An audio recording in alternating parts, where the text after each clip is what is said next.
music, as you say, is good. What's next on the list? Welcome to Recotopia, a happy home for recommended movies, TV shows, music, video games, foodstuffs, and more from three people you can definitely trust. Trustability varies by region, no guarantees implied.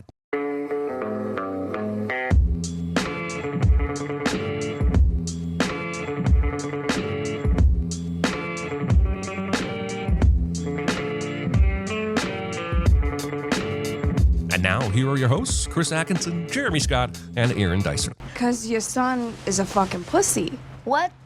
What? What? And- Did you not hear what I said? I said it's because your son's a fucking pussy. Все, пошли. And you are discussing hooker. And your son hates you so much he married one to piss you off. Hello, everybody. It's Recotopia episode 153. Today's big recommend is all the movies that came out in 2024. Every single one of them were great. And we will condense 10 hours of conversation into 2. I'm Chris Atkinson, joined by Jeremy Scott. Hello, everybody. And joined by Aaron Dicer. Hi-dally-ho, Oscarinos.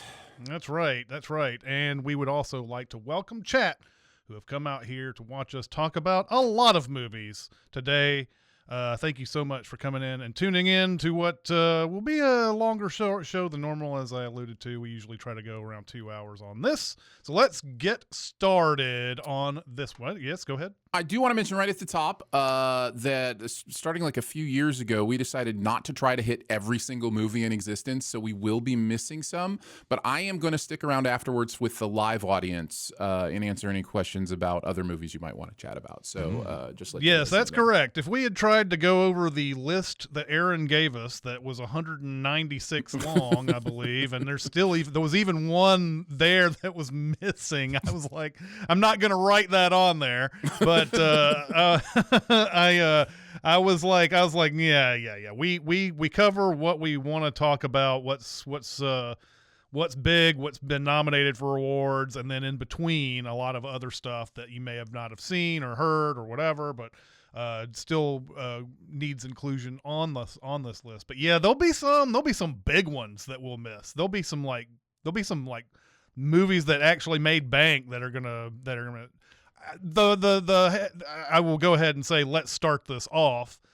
I am going to start off with the top 10 domestic box office and go through these, and I feel like this is a statement about us as a country right now. This top 10 list it's bad, guys. It's bad. Okay. Look, I know everybody in the world seemed to like Sonic the Hedgehog 3. I was not one of them. That was number 10 on the year. It's better than 2. I'll give it that. But I don't know if I necessarily need to see any more of these adventures. They're going to make more. No, they're absolutely going to make more. And honestly, if for no other reason than an outlet for Jim Carrey to do Jim Carrey things, which I'm all for. I think he was the best part of this movie. He's the best part of this franchise. And, why settle for one Jim Carrey when you can have 2? Is clearly what they thought while putting the script for this one together. So I had a good time with this, but I'm a sucker for Jim Carrey doing Jim Carrey things. And I will give it that. There are a couple of moments in there that I'll give this movie, but overall I'm not into this stuff. I like the first one a lot, and then the other 2 have been bad. Here's one I did not see, could not get around to seeing. It's Mufasa, the Lion King, was number 9 on the domestic box office. So I didn't see it. Aaron, what'd you think about it? It's pretty terrible. What's terrible about it is that I have actually been a defender of some of the Disney sequels and re-live action animations or whatever that they're doing. but there's just nothing interesting about what they decided to do with these characters. And overall, they made it more. I don't know if you ever saw Lion King 1.5, where it's like Timon and Pumbaa are basically, Mystery Science Theatering the Lion King. It's very Rosencrantz and Guildenstern, but for the Lion King, it's stuff that happened, to them during the movie. But they did that to this movie as well. They've got Timon and Pumbaa like kind of being commentators on it, and I don't know, the tones just don't work together. It's just the songs are probably the the best part of the movie. The songs are actually pretty good, but yeah, no, I didn't love it. Number 8 was Twisters, which was actually kind of a surprise. I don't know if it was a surprise hit, but it felt like a surprise hit because there wasn't anything really connected to that first movie at all. It had been nearly 30 years since Twister came out. And then Twisters came out, and we had, a guy who definitely sort of planted his foot as a big star, Glenn Powell, this year is one of the few people out there today. Like he came out with 3 or 4 movies this year, and they were all like had pretty good success. Yep. But Twisters, I wasn't a big fan of this one either. It was one of those when it came out. Everybody was talking, well, look how good this is. Good. This is a good old throwback to the blah blah blah and whatever. So I went to go see it, and I was like, I didn't like it either. That's the way I was about it. So what did you think, Aaron? What did you think?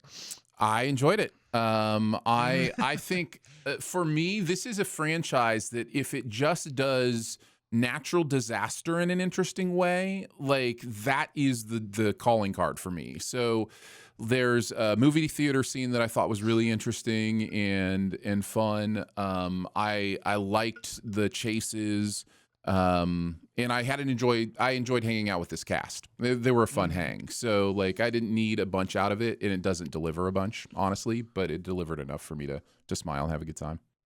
Jeremy, you saw this one? I did. And I was correct. When I saw the trailer, I said that Kiernan Shipka is going to die because she's in almost none of the scenes in the trailer, and she did die. Well, that was having, not seen the trailer. That was an interesting thing to me to start the movie off the way it Sure. starts off, because it's very smart casting with that first group of people in the opening scene, because you can see any of them, being in a movie like this. Yeah. I found that interesting. But, yeah. Number 7 was probably the first big hit of 2024. Not a surprise here at all. This is also in the Best Picture race, Dune Part 2, which was an incredible experience in theaters, a great IMAX movie. Still good on the home screen, but kind of like how Gravity was back in the day, where you had that awesome IMAX screen like just blowing you away, and then you watch it at home, it's like, oh, kind of reduced just a tad bit. But Dune Part 2, I think, really did deliver quite a bit. Yeah. What do you think, Jeremy? I was just okay on the first one. I've never read these books. I've seen the previous film version. It did nothing for me. And I was just kind of like okay on the first one. My brother was like, oh, it was amazing. And so I went into the second one not expecting much at all, and I loved it. I don't know what it did different than the first one to make me vault it up that much higher. But I've seen it probably 4 times at this point, and it's still engaging all the way through. Yeah, I think he can make these as long as he wants at this point. Everyone's lining up to be in them. There's no end of source material to extrapolate. Yeah. So, I think they're going to start shooting the next one next year, is what I read. So, Yeah, I think the reason 2 is so much better than 1 is 1, for as much of a beautiful spectacle as it is, and for as much as it kind of builds the universe well, there's not a lot of chance it gives for us to really attach to the characters. Like it's doing so much setup that it's hard. Like I come out of Dune 2 and now I know who these people are, why I'm rooting for them, why I'm rooting against them, why I like them, why I don't like them. The transition of the Chalamet character is really interesting in Dune 2, and brings the movies to a place where you go, oh, this is what you're saying about this character. And it's not, He tried to tell them. Yes, he did. He did. So I think that's why 2 is so much better. I mean, they do feel a little Lord of the Ringsy in that that's really one movie. Those, these first 2 I feel like are really one film in a lot of ways. But yeah, the second half is great. So yeah. Yeah. Let's see. The number 6 of the year. This floored me. I did not expect this to be this huge, but Beetlejuice. Talk about something that had it's a 36 year hiatus between sequels. I didn't think anybody cared about the original Beetlejuice enough to like go out to this in droves. And man, was I wrong. Number 6 in the domestic box office. Yeah, I actually, okay, so I wrote for our video about this movie. And confession, I had never seen the original Beetlejuice. So before I watched this new sequel, I went and watched the original Beetlejuice. And I hurt Jonathan's feelings on the company Slack because I said, what the hell? And so, yeah, I did not enjoy the second one, largely because it's the first one all over again. In many ways, it hits a lot of the same beats. The final climax is they need Beetlejuice's help, and so Winona Ryder agrees to marry him if he helps. And I didn't have a great time. Sorry. I enjoyed this movie a decent amount. I just hated all the plot threads that didn't go anywhere, and an absolutely criminal underuse of Monica Bellucci and what her character was supposed to be for this movie. I just thought they kind of kept shoehorning everything that they could in this. I enjoyed myself. I can recommend Beetlejuice, but my God, man, there's a lot of mess in this. It is a very messy, enjoyable movie. Yeah, that's exactly what I would say, Chris. Like it just, you're right. It does absolutely nothing with half of the things it introduces. And it just feels like a lot of spaghetti against the wall, and then not waiting to see if it sticks or not. They're just moving on to the next thing. It's Michael Keaton doing Beetlejuice things, which is fun. So that's so I had a good time. But it's also interesting to see Winona Ryder come back to this character at this time in life, and who did Lydia Dietz become? Like, is an interesting idea. That, again, I don't think the movie ever really necessarily grapples with in a hugely meaningful way, but it's interesting to see. So yeah, I'm completely. What with you. other? Well, obviously, she became a juror in the Runaway Jury, Aaron. That's what she. That's became. right. That is what happened. What Thank other you, Chris. 35-year-old Michael Keaton roles can we get him back to? Because he's played Batman again, and now he played Beetlejuice again. Mr. Mom. Well, he actually already did Mr. Mom this year too, because Goodrich was another movie that he was in where he was is fairly Mr. basically Mr. Mom. It's not the comedy Mr. Mom, but it's still got the same kind of plot. I mean, the answer is multiplicity. That's the answer. Yeah, we need that'd be a another. good one. Need to clone that. She touched movie. my Pepe Steve. Number 5 on this list is Despicable Me 4. Oh, fuck. You probably didn't even realize a Despicable Me came out this I year, did but not. it made bank just like it always does. And I'm checked out on this series. It's not for me. I realize this at this point. These movies are not for me. This time they try to do something, I guess, fun by putting Will Ferrell in as a villain, but like, He's terrible. I don't know. Yeah. How do you mess up Will Ferrell? I'll tell you how. You put him in an animated movie and have him try to do a crazy accent. That's how you mess up Will Ferrell. Like, he doesn't even get to be Will Ferrell. Yeah, this movie's bad. Yeah, it's bad, and yet it's got such a strong. I mean, it's got such a strong, I guess, goodwill with everybody that they still continue to go out, and I mean, it's slammed. I think that's 361 million here alone is unreal. Now, we do have some inflation and guiding that up a little bit, but still, that's still a lot of people went to go see a movie that barely anybody, I think, remembers came out. Well, and they can also hide the fact that I don't know why they'd want to hide it, but this is actually the 6th movie in the franchise, not the 4th. Yeah, even though it that's says right. Despicable Me 4, That's this true. is the 6th movie because there's 2 Minions movies. So yeah, it's wild. Number 4, another movie I did not get around to seeing, although I saw its first movie just for the idea that I might see the second one. Moana 2 was number 4 in the domestic box office, and I swear, like, did we hear anything about this movie really? Like, it came out during Thanksgiving, and then somehow it's number 4 in the country. I don't know. And I heard it was bad too. I heard it was bad. Everyone has told me it's bad. I cannot tell you how glad I am I do not have children right now, because this kind of shit would get me down if I had to watch like what I've heard Moana 2 is like, or these Despicable Me movies, man. But I think Aaron's the only one that saw it.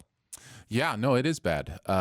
It's probably my most, well, I'd have to do further thinking about this. It's definitely one of my most disappointing movies of the year because I love Moana. I think Moana is an incredible film. And this movie has absolutely none of that energy aside from the characters that I like from the first one. Okay, you brought the characters back. I like those characters. Cool. But everything else is just a waste, including the music. And the music from the original Moana is so good. But yeah, anyways. It's funny. If I had seen this movie the first movie back in 2016, I would not have been able to pick up on the Lin-Manuel Miranda-ness of it because I had not seen Hamilton. But I don't believe by at that point. And watching it now, I was like, "Whoa, he's really got a signature style, doesn't he?" It's he like does. it just really kind of infects that movie. Number 3, and this is one I don't mind. This one also in the Best Picture race. Wicked. Got it's a Broadway adaptation movie, which is a part 1, which I'm not a big fan of. But I think ultimately delivered what everybody wanted to see from it, who were fans of the musical, and it of course ends on a moment that makes sense. Although still, I am not a big fan of, because the show is 2.5 hours on itself, or 3 hours even. This movie max. is longer than the show. The first half, is longer than the entire Broadway show. Yeah. Right. So that doesn't make any sense. However, I did enjoy myself in this, and I did quite like it. So, what did you think of this, Aaron? Loved it. One of my favorite movies of the year. It's no secret that I'm a musical guy. Like, I like musicals. In fact, my favorite movie of all time is a musical. So I love it when when music is involved. I love the elevation of that emotionally. I think music does something for me personally, emotionally, that I really, really like. And the songs in here are really good. It's no surprise that this has been a hit on Broadway. This is the first time I've seen the material. I have not seen the show on Broadway. So going into this, I was pretty blind as to where they were taking this story. And I think the movie has lots of Easter eggs, lots of like ties to the original movie, but they don't seem to be too invasive to me. Like, it doesn't seem like if you don't know the original Wizard of Oz that you're going, oh, I'm missing something here. Like, it seems like they're just kind of part of the fabric of this new thing.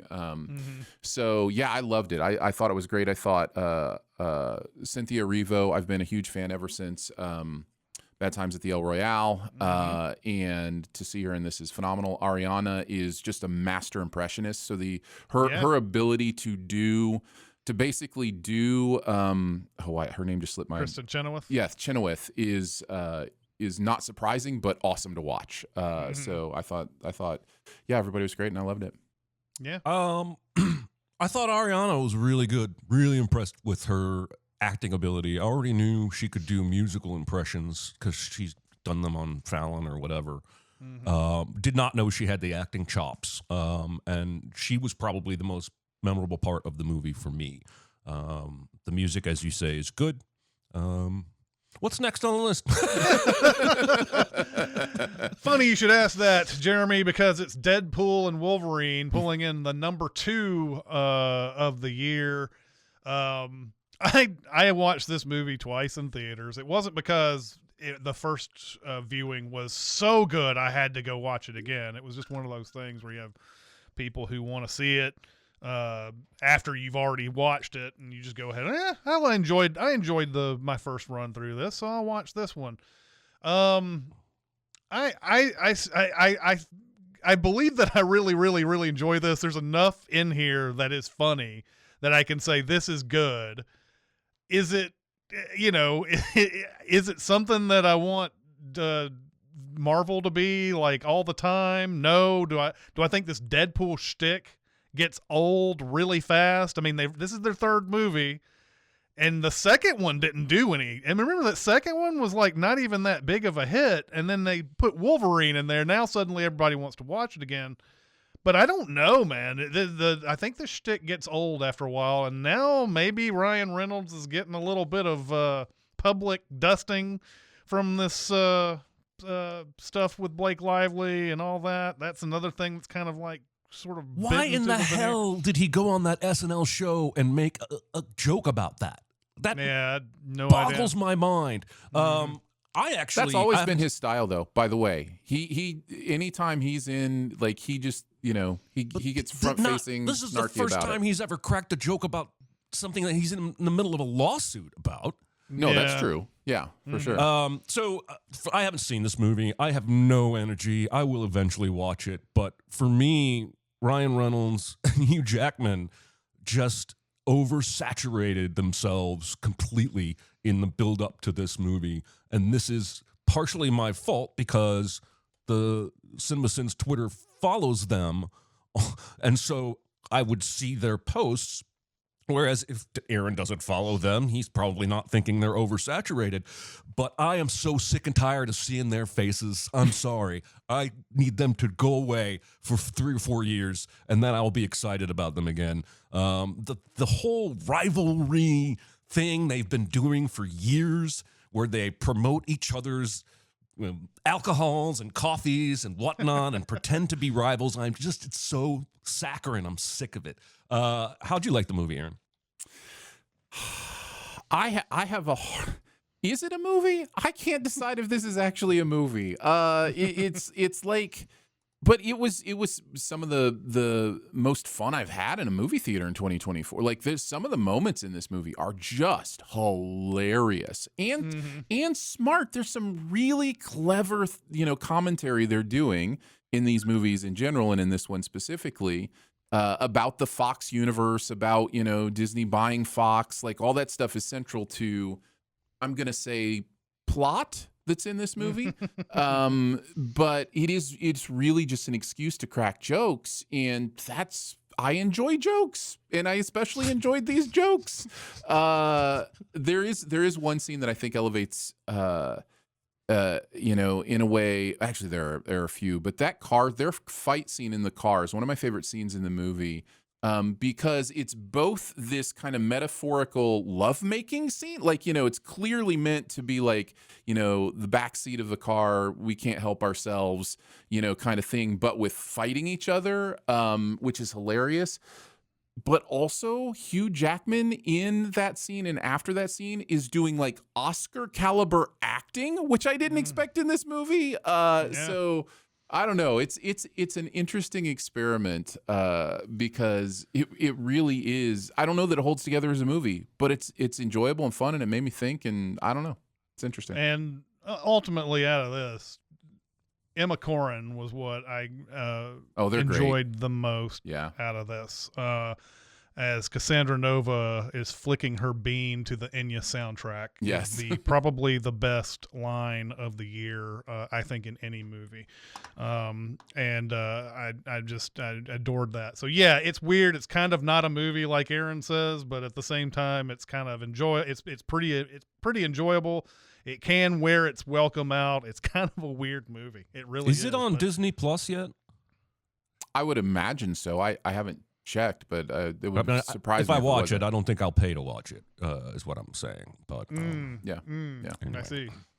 Number 1 in the domestic box office was Inside Out 2, and I enjoyed this more than the first Inside Out. Me too. I know I'm in probably the minority in the country here, but I enjoyed the second one more than the first one, and I think it had more to say about how the building blocks of our memories contribute to whether or not we consider ourselves a good person or not, and I enjoyed the idea of like storing those bad memories away, like as if that's going to protect you in life. And the lesson learned is no, it doesn't. I love that so much. So Yeah, anyway, I I loved Inside Out too. This is one of the few movies this year that actually got me teared up at the end, and I expected nothing from this because I merely like the first one. But yeah, the idea at the end that you have to embrace all of your decisions because that's who you are. That's who you are right now. It's really powerful, and I think profound. Not too many animated movies that bring you lots of laughs are trying to improve your mental health. But like therapists could make hay with this movie. And my personal therapy journey just happens to be trying to make peace these days with some of my stupid decisions in my youth. And I haven't been hiding them away. I've been doing something else with them. But the point is, this movie spoke to me in a way that I didn't expect. And I'm glad that it made that money. Yeah, sure, it's no surprise that I love this movie as much as the first one's in my top 10 of all time. And this is vindication in many ways because it was always my go-to answer about what movie needed a sequel was Inside Out, because I just think there's so much you can do with these ideas. They hit it out of the park by finding another avenue with the sense of self that they could really mine for these things. What these movies do so well for me is I will listen to conversations that happen after them, with anywhere from 7-year-olds to 16-year-olds or whatever, and it's giving them a language to talk about their inner selves that I don't know that they'd have otherwise. Like, it's legit therapy that's happening during these movies. Like, they're starting to understand, and I don't just mean them, all of us, like myself included, is starting to understand, okay, yeah, I agree with this idea of sense of self and how it develops and how we try to hide the things that we don't think are part of us, but they are part of us, and we need to, come to peace with those things. Add to that, I think it's written well. I think it's hilarious. I think the actual structure of the movie itself is really captivating and good. It's Pixar in my mind has never gone through a serious drought, and they just keep. At least every once in a while, every 3 movies at least, they'll knock me out with something. That's the most interesting thing about Dicer, is to say that there's never been a drought in the Pixar canon. Yeah. yes. Because exactly. I think there has been several times, but used to be like a 3-movie run. Never. Yeah, I think there's been a 3-movie run. Okay, that'd be an interesting conversation. I'm clearly biased. I've been on.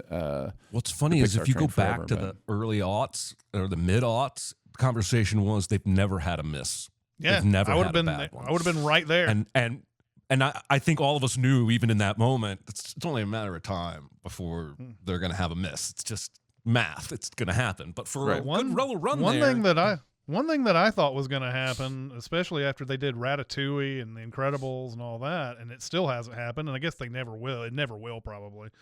I thought Pixar was going to start making more adult features, like not nudity and crap, but just like adult films. Yeah, exactly. But I thought that's where they were headed. They were going to like start making some real dark PG-13 kind of movies, and they really haven't. Fascinating. No.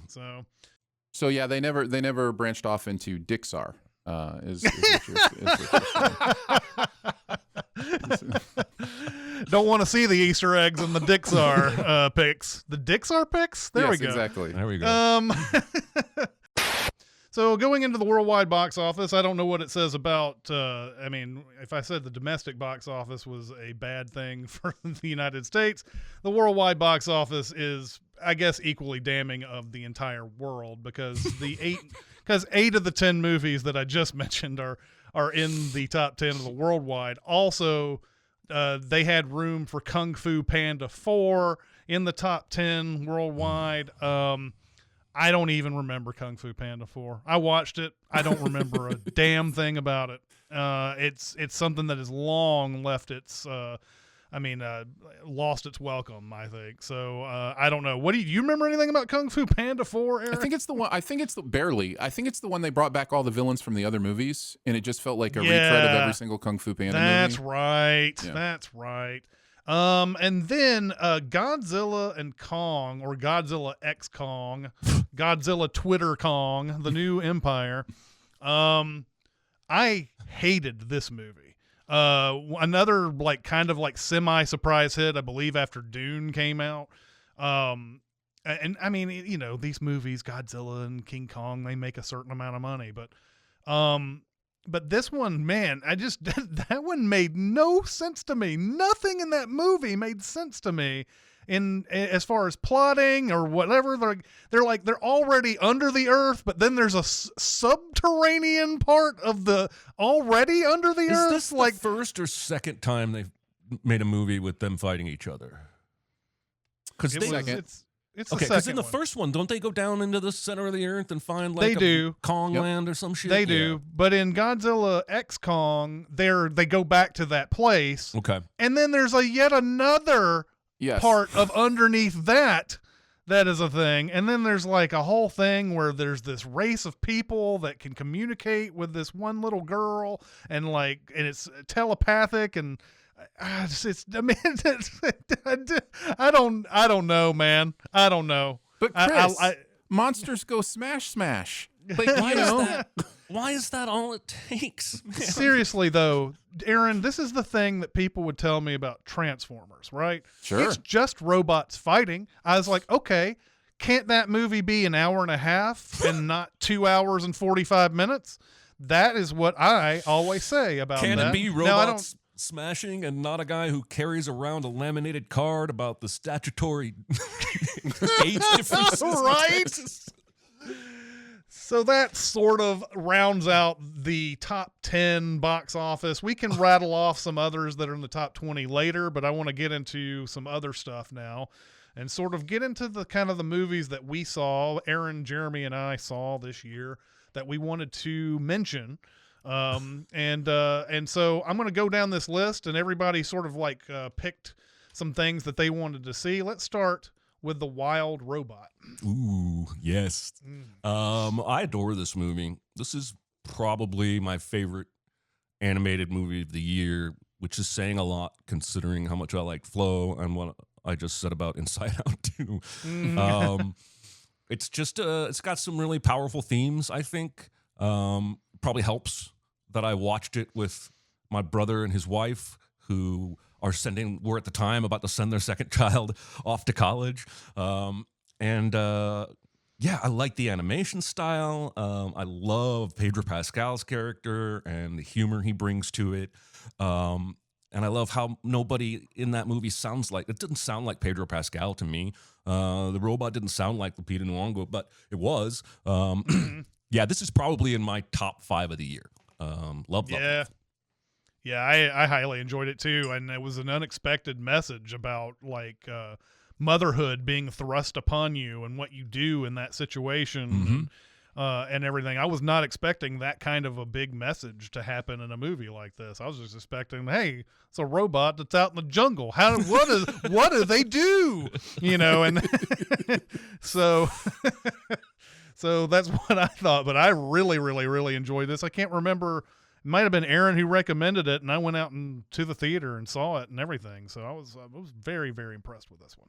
It's so good. It's so beautiful. I have a little. My wife and I finally did a UK trip this year. We've been wanting to do a UK trip for a long time, and we went and saw this beach that has these natural hexagonal columns that just come out of the water. It's one of the most crazy cool geographical things I've ever seen in person. Well, they based the beaches and stuff in The Wild Robot on that beach. And so, you know, they really took their time finding the real beauty in nature, and the animation style is impressionistic in the backgrounds and stuff, which I I thought was interesting. So it's beautiful. It's certainly beautiful thematically. The performances are great. Yeah, this is high quality stuff. I think I don't know if this is a trend or if this is something that's always been happening for the past few years, or it's something that I just finally noticed. I don't know, but it felt like animation really killed it this year. Mm-hmm. Like, I mean, despite the fact that we still have Despicable Me 4 of the world getting in the top 10 box office, we have a lot of stuff where people, like, this seemed like studios decided we are not going to try to emulate Pixar with all of our computer animation. We're going to make our own animation. Now, they've been kind of doing that. The Spider-Man movies, the animated Spider-Man movies have been doing that and whatever, but like it seemed like a lot of studios did that this year, and it's come up with some really good results. I'd like to keep it in the animated robot section because there were 3 movies that were really good this year. And one was Robot Dreams. Talk about another one that I didn't expect would have like this tremendous message to it and everything. But like that movie is phenomenal as well. Where are these movies come from? A completely different animation as well here. But yeah, it's just the simple story of a dog and his robot. And he leaves the robot out in the sun too long on the beach, and then the beach closes, and he can't get the robot back. And he spends this whole movie trying to get the robot back. Of course, the robot has the titular dreams that we are see in the movie. But like, I really enjoyed that as well. Did you guys saw Robot? I haven't seen Robot Dreams yet. I did. It was one of those weird ones for me that I wasn't sure to put it on the list for this year. It came out this year like wide, but I couldn't remember if it came out in time in 2000, the year before, like which year it goes with. I hate trying to figure that stuff out, but it's worth the conversation because it's so beautiful and meaningful, and it's one of those that is just not completely, but mostly dialogue free. That you just feel the emotion of it. So yeah, it's good stuff. Yeah. So yeah, I didn't know if it was 2023 or 2024 either. There's a lot of those that come out that are just kind of like in that weird zone. James in the chat says it was for Oscar consideration last year. Yeah, I think that's right. So we may have said a 2023 movie here. Damn. Eat it. But one that did come out last year that I knocked on my ass how good this movie was is Transformers 1. I couldn't believe how good this was. I remember seeing a standee in a movie theater for it, and at first I just thought this was a continuation of all the other Transformers movies that they've made because it didn't look specifically, didn't look very different to the other ones because those movies are basically animated in themselves. But this is a full-blown animated movie, and it's I don't know if you consider it a throwback or what, but like the adventure in this, I was really impressed with this movie. I really, really enjoyed it. I was like, I can see why it didn't hit the box office well. It didn't get advertised well. It did feel like it was just another one of the Michael Bay tree of Transformers. This ain't no Michael Bay tree Transformers though. This is really good stuff. Really, really, really good stuff.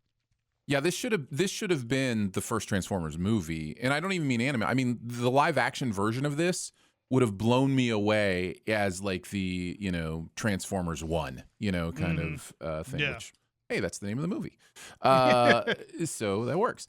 So yeah, it's good storytelling, which we haven't seen a lot in the franchise so far. And it's really good world building. Like there's some really interesting stuff it's doing with the origin of these robots in disguise. So yeah. Yes.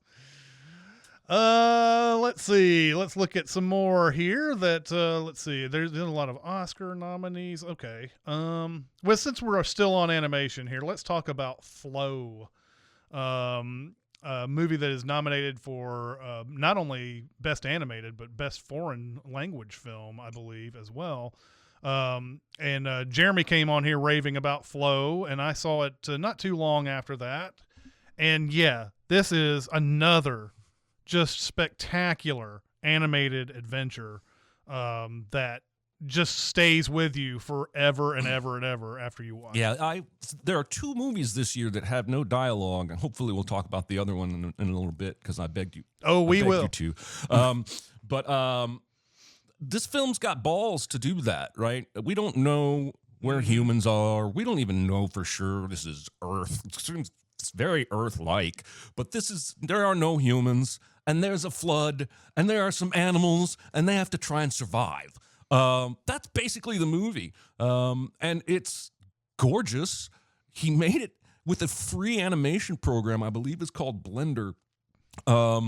It's just an incredible accomplishment. The way that it tugs at your human emotions, watching these animals, trying to survive. I can't get enough of it. I adored it. Yeah, it's really beautiful. It's a tone poem kind of movie where you kind of have to lock into the tone and style of the movie. It feels very much like you're playing a video game. Like this could be transitioned into a video game so easily. Like I think of the scenes that would become the actual gameplay parts of this movie. But yeah, it's just a simple tale of adventure and survival. So through the eyes of a cat. Go ahead, Chris. You look like you were about to say something. Well, I just thought it was interesting that the animals basically act like animals, like animals would in this thing. They add just the slightest bit of human reasoning in them, but not so much that it's insane, but like enough to where it's like they have to get through this adventure somehow, and so like they just a little bit of problem solving in their brains in there, and it's just a slightly off kilter what we really are on planet Earth. But I thought that was fun. They didn't go so far as to like have them communicate and like talking like English and stuff to each other and all that type of stuff. Let's look at Oh, and here's a movie that I'm interested to hear you guys' thoughts on it, because I think I watched this under circumstances that I didn't appreciate it fully, because I saw The TV Glow is a movie that I enjoyed the journey. I don't think by the end of it I was like over the moon about it. Now, IMDb's rating on this is under 6, so maybe I'm not alone on this, but it seems to have gotten a pretty big cult following over the past year, and like there's people who consider this one of the best of the year. So, what were your thoughts on I Saw the TV Glow? I loved it. I loved the journey. I think I'll borrow Aaron's phrase. I think it's kind of a tone poem. It's kind of a mood movie, and I was in the right mood to receive what this movie was giving me. I think it's trippy. I think it helped that I was not 100% sober when I watched it. But yeah, I think there are I think you could teach this movie really well in some college courses. I think there's a lot of important themes here about what it's like to feel like you don't belong in your own body. And that kind of imagery was powerful for me. Aaron? Yeah, I think it's really beautiful. I love the metaphorical aspects of the movie. There's a lot of stuff this movie is doing. I think my interpretation, and it seems pretty blatant with trans life, trans issues. The idea of what it means to understand yourself, identity. Like, it's dealing with these things in really deep and meaningful ways. It isn't narratively as interesting to me. Like, the story didn't grab me necessarily in the way it might grab others. It's very Lynchian, honestly. This feels like if David Lynch had been born, 30 years later, I like this that is the kind of movie he would have made.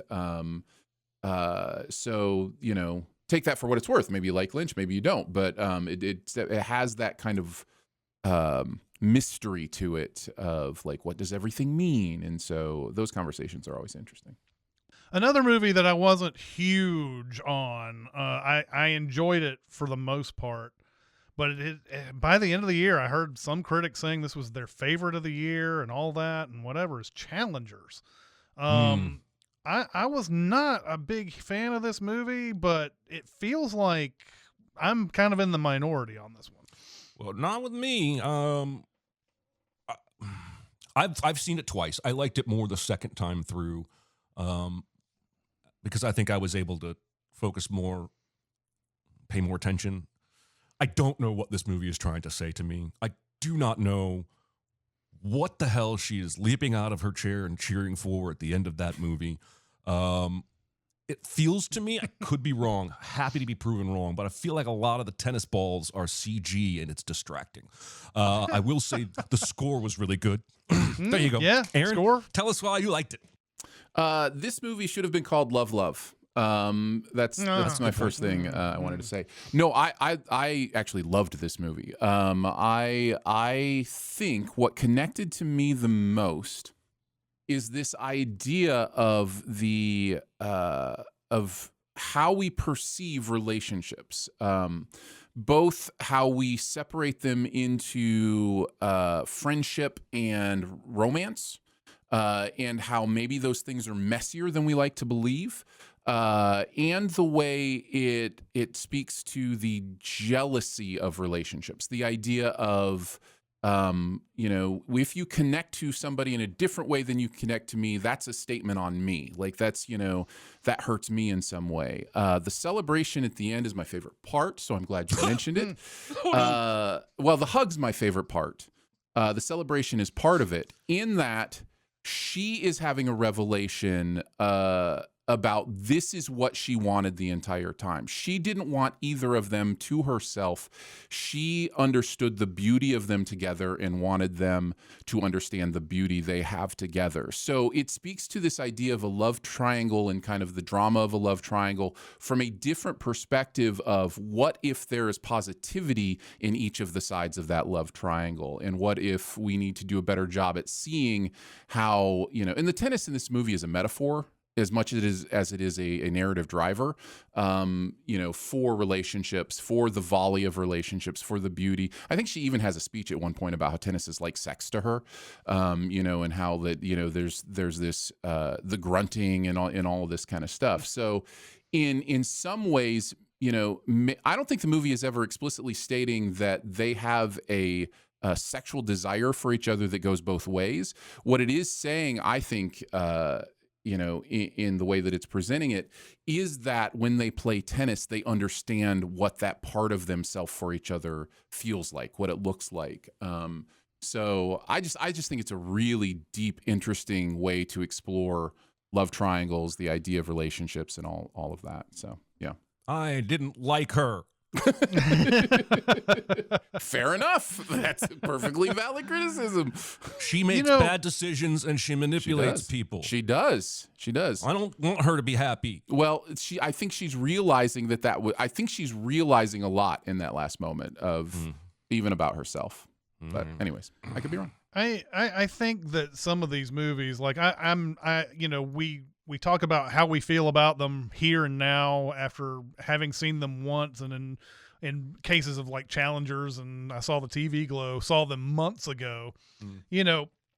It's these movies always have another chance later on down the line to win me over or whatever. It's just like the first initial. A lot of these movies are not good first initial runs. They might make you like interested in watching it again someday or whatever, but like, again, these aren't the final words. This is just the way we feel at the moment in 2025 about these movies we saw sometimes months ago. Nope, this is my final. Put this on my gravestone. Jeremy did not like the cheering at the end of Challengers. Yep, never changing. Lock it in. Okay, we're going to get to a movie that I know Jeremy wants to talk about, and that's Civil War. Alex Garland's movie about photographers going through the country going through a civil war. It's a pretty plain stated. But anyway, Jeremy told us that he wanted to say a lot about this movie, so here's your chance to talk about this. This movie has grabbed hold of me and will not let go. I go back and forth on the title. I think you have to dig pretty deep for the title to make sense. I'm not sure it needed to be called Civil War, but I'm willing to hear Alex Garland's reasoning for that. But this movie is not interested in the Civil War. And the first time I watched it, I didn't know that. I thought I was going to watch a movie about an American Civil War. What this movie is a movie about war journalists, journalists in general, and what war does to them. We have, why is her name escaping me right now? The gal from Bad Times, Kaylee Spaney. Yeah. She is the young, want-to-be photojournalist. She idolizes Kirsten Dunst, experienced, famous photojournalist, and she basically tags along as they're going to go to D.C. to interview the president before he falls to the Western forces. It doesn't matter. This movie is completely uninterested in what caused this Civil War. Its timing is unique when it came out in the state of our country, and how many people like to throw that phrase around, and maybe that's why they chose the title. But this movie shows you that Jessie loses her soul in about 3 days. Kirsten Dunst tells her it's going to happen. She says there's no part of this that is a good idea. This is going to end bad. You think you know, but you do not. And she is right. And by the end of it, Jessie has been sucked into photojournalism mode. And I think what the movie is saying on the surface is you cannot document atrocities without it affecting you in lasting ways. But I think on a larger level, this movie is about life. This movie is about how just living life can beat the soul out of you sometimes, because it is so hard to look at the suffering around you and keep your head up.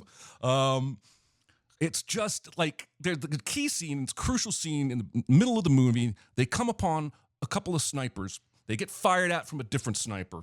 And there's journalists. So they're asking the sniper, hey, which side are you on? Who's firing at you? And the sniper's like, I have no idea. Some guy in a house. He's shooting at me. I'm trying to kill him before he kills me. And that feels like what life in America has become for a lot of people. I'm going to do what I need to do, and that requires pushing that person out of the way.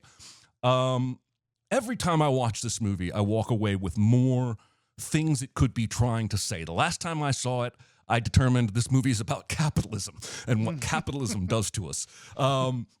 It's been a long, long time since a movie has infected me this much. And I really am thankful that you gave me those 3 or 4 minutes to say my piece there. I think it makes one mistake that I don't like near the end. And I'll tell you about it privately because I don't want to spoil the movie. But probably... possibly my favorite movie of the year. We'll find out at the end of the show. All right. I don't have much to add to that. I have had the exact same experience. I call it the Alex Garland effect because it happens after every single one of his movies for me, including Men, by the way, where I come away going, I'm not exactly sure why, but I want to keep thinking about this movie so much. And so then I'll watch it again and I'll be like, oh yeah, see what it's doing there? Like he has this way of incorporating the deep and meaningful into the story so intrinsically that you're thinking about both at the same time. You don't have to separate them. I don't know. I just think he's a really deep thinker, which appeals to me. And you know, I was a philosophy major in college. Like I love philosophy and thinking about these things. So yeah, I really dig Alex Garland, what he does with movies, and can't wait to see what he does revisiting 28 years later, because that could be interesting. So yeah. He's also co-directing a war movie with an Afghanistan American Army veteran. Yeah. And it's based on true details. I forget what it's called. Warfare? I think it might be called Warfare. Yeah. Yep. I saw Civil War probably 3 or 4 times. And the scene that stuck out to me the most was the one where there was the town that had been unaffected by the Civil War. That part always gets me. Like there was a town that just decided we're not going to be a part of any of this, and they've successfully done that to a degree. And it's just it's almost like the horror movie within the horror movie when you go into that town in that part. So yes, I enjoyed Civil War. I don't think I enjoyed it as much as you did, Jeremy, but man, if you've seen it that many times and you've taken that much meaning out of it, I may have to watch it again myself. It has the best use of music, opposite of what it's actually trying to show you. Like there's the first battle that they document. After it's over, there's this just rollicking hip hop song playing, and we see 3 different perspectives. Kirsten Dunst standing up on a balcony, not really wanting to look because she knows they're about to execute these 3 guys. Kaylee Spaney goes, I better take a picture of that. I'm a journalist. Mm-hmm. And Joel, who's the cameraman, he's like loving it. He's loving the violence. He's jazzed by it. And while this hip hop, like they just fire a goddamn Gatling gun at these people, and it's completely the opposite of what it should be. And then after somebody dies, there's a silent scream, and there's just almost this really pretty folk song playing, and you just see a character going. And it's just I could talk about this movie for days. Well, I'm glad that we got a good solid amount of time in on that one. It did deserve a lot of talk. Let's go further down on this list here for a second. Let me see what I want to do here. Let's go with September 5th. Which is one that Aaron had marked on here. And September 5th is the story of the Israeli athletes that were held hostage by terrorists in the 1972 Olympics in Munich. And it was the story of I believe it was ABC, how they planned to cover the story, and how there was there's a sort of divide between ABC Sports and ABC News as to who should cover this.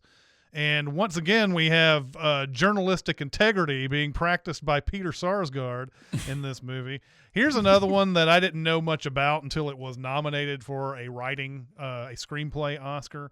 And I thought this didn't get nearly as much play as it should have. I thought it was a really, really compelling movie. Aaron, this was one you marked. What do you say about it? Actually, I think this is one you marked. Did I mark it? Yeah, I think so. I actually didn't like this one as much as most people did. Oh, really? Go to hell. Trying not to. So I liked the insight. I liked the, kind of learning about that from a different perspective and kind of what they were doing. And it just didn't click with me. And like we've said on several of these, sometimes it's just the moment you're in. I probably watched 4 other movies the day I watched this, and sometimes that can have an impact. And it wasn't vibing for me. It felt just like it was just happening, and I wasn't necessarily that interested. I didn't feel like I was engaged by these specific characters, I guess would be the way to say it. But yeah, it was interesting. Yeah, this was what the movie Munich was based on. Was the aftermath of this. So you could watch those back to back for sure. But I found it really compelling, and I did mark this. I just saw that. I was looking at something else, and I'm going to go to that movie here in a minute. But because it has similar qualities to it. But yeah, I found it very compelling. Aaron is wrong, and it's true. He should watch this. He should watch this again. Although with an IMDb rating of like 7, it's not like really like, you know, people are like loving it or anything. It's people are like, yeah, it's pretty good. It's pretty good. The one that he did mark is just above it. It's Saturday Night.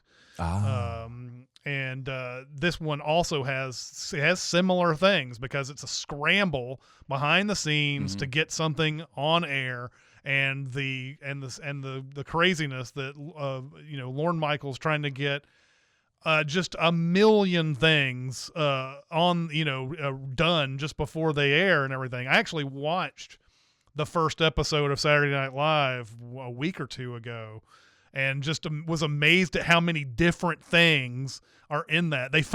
They narrowed it down to like, let's just have mostly live skits and maybe occasionally something that's filmed. And now, you know, but this one back in the day, they had Jim Henson's Muppets. They had a film. They had skits. George Carlin wasn't in any of the skits. He just came out and did stand up every time he came out. So like, it was really strange. Anyway, Saturday Night, what'd you think of it? Yeah, loved it. It's probably the award for the year of most non-Sorkin movie. It feels very Aaron Sorkin as far as like the walk and talks and the amount of characters and the banter. The way each performance is impressionistic but not necessarily an imitation is really impressive to me. I think the standouts are Corey Michael Smith as Chevy Chase. And also, who was it that played Aykroyd? I thought he was great too. Anyways, Aykroyd and Chase were probably my two favorite performances. I think Gabriel LaBelle was probably looked too young to me for Lorne Michaels, although Lorne Michaels was really young when this was going on. He was very, very young. But that might be just an effect of seeing Gabriel LaBelle in the Spielberg movie before this, where he played, you know, a high schooler. Or whatever. I think it's funny. I think it's interesting. I think having Nicholas Braun play both Jim Henson and Andy Kaufman is just genius level casting.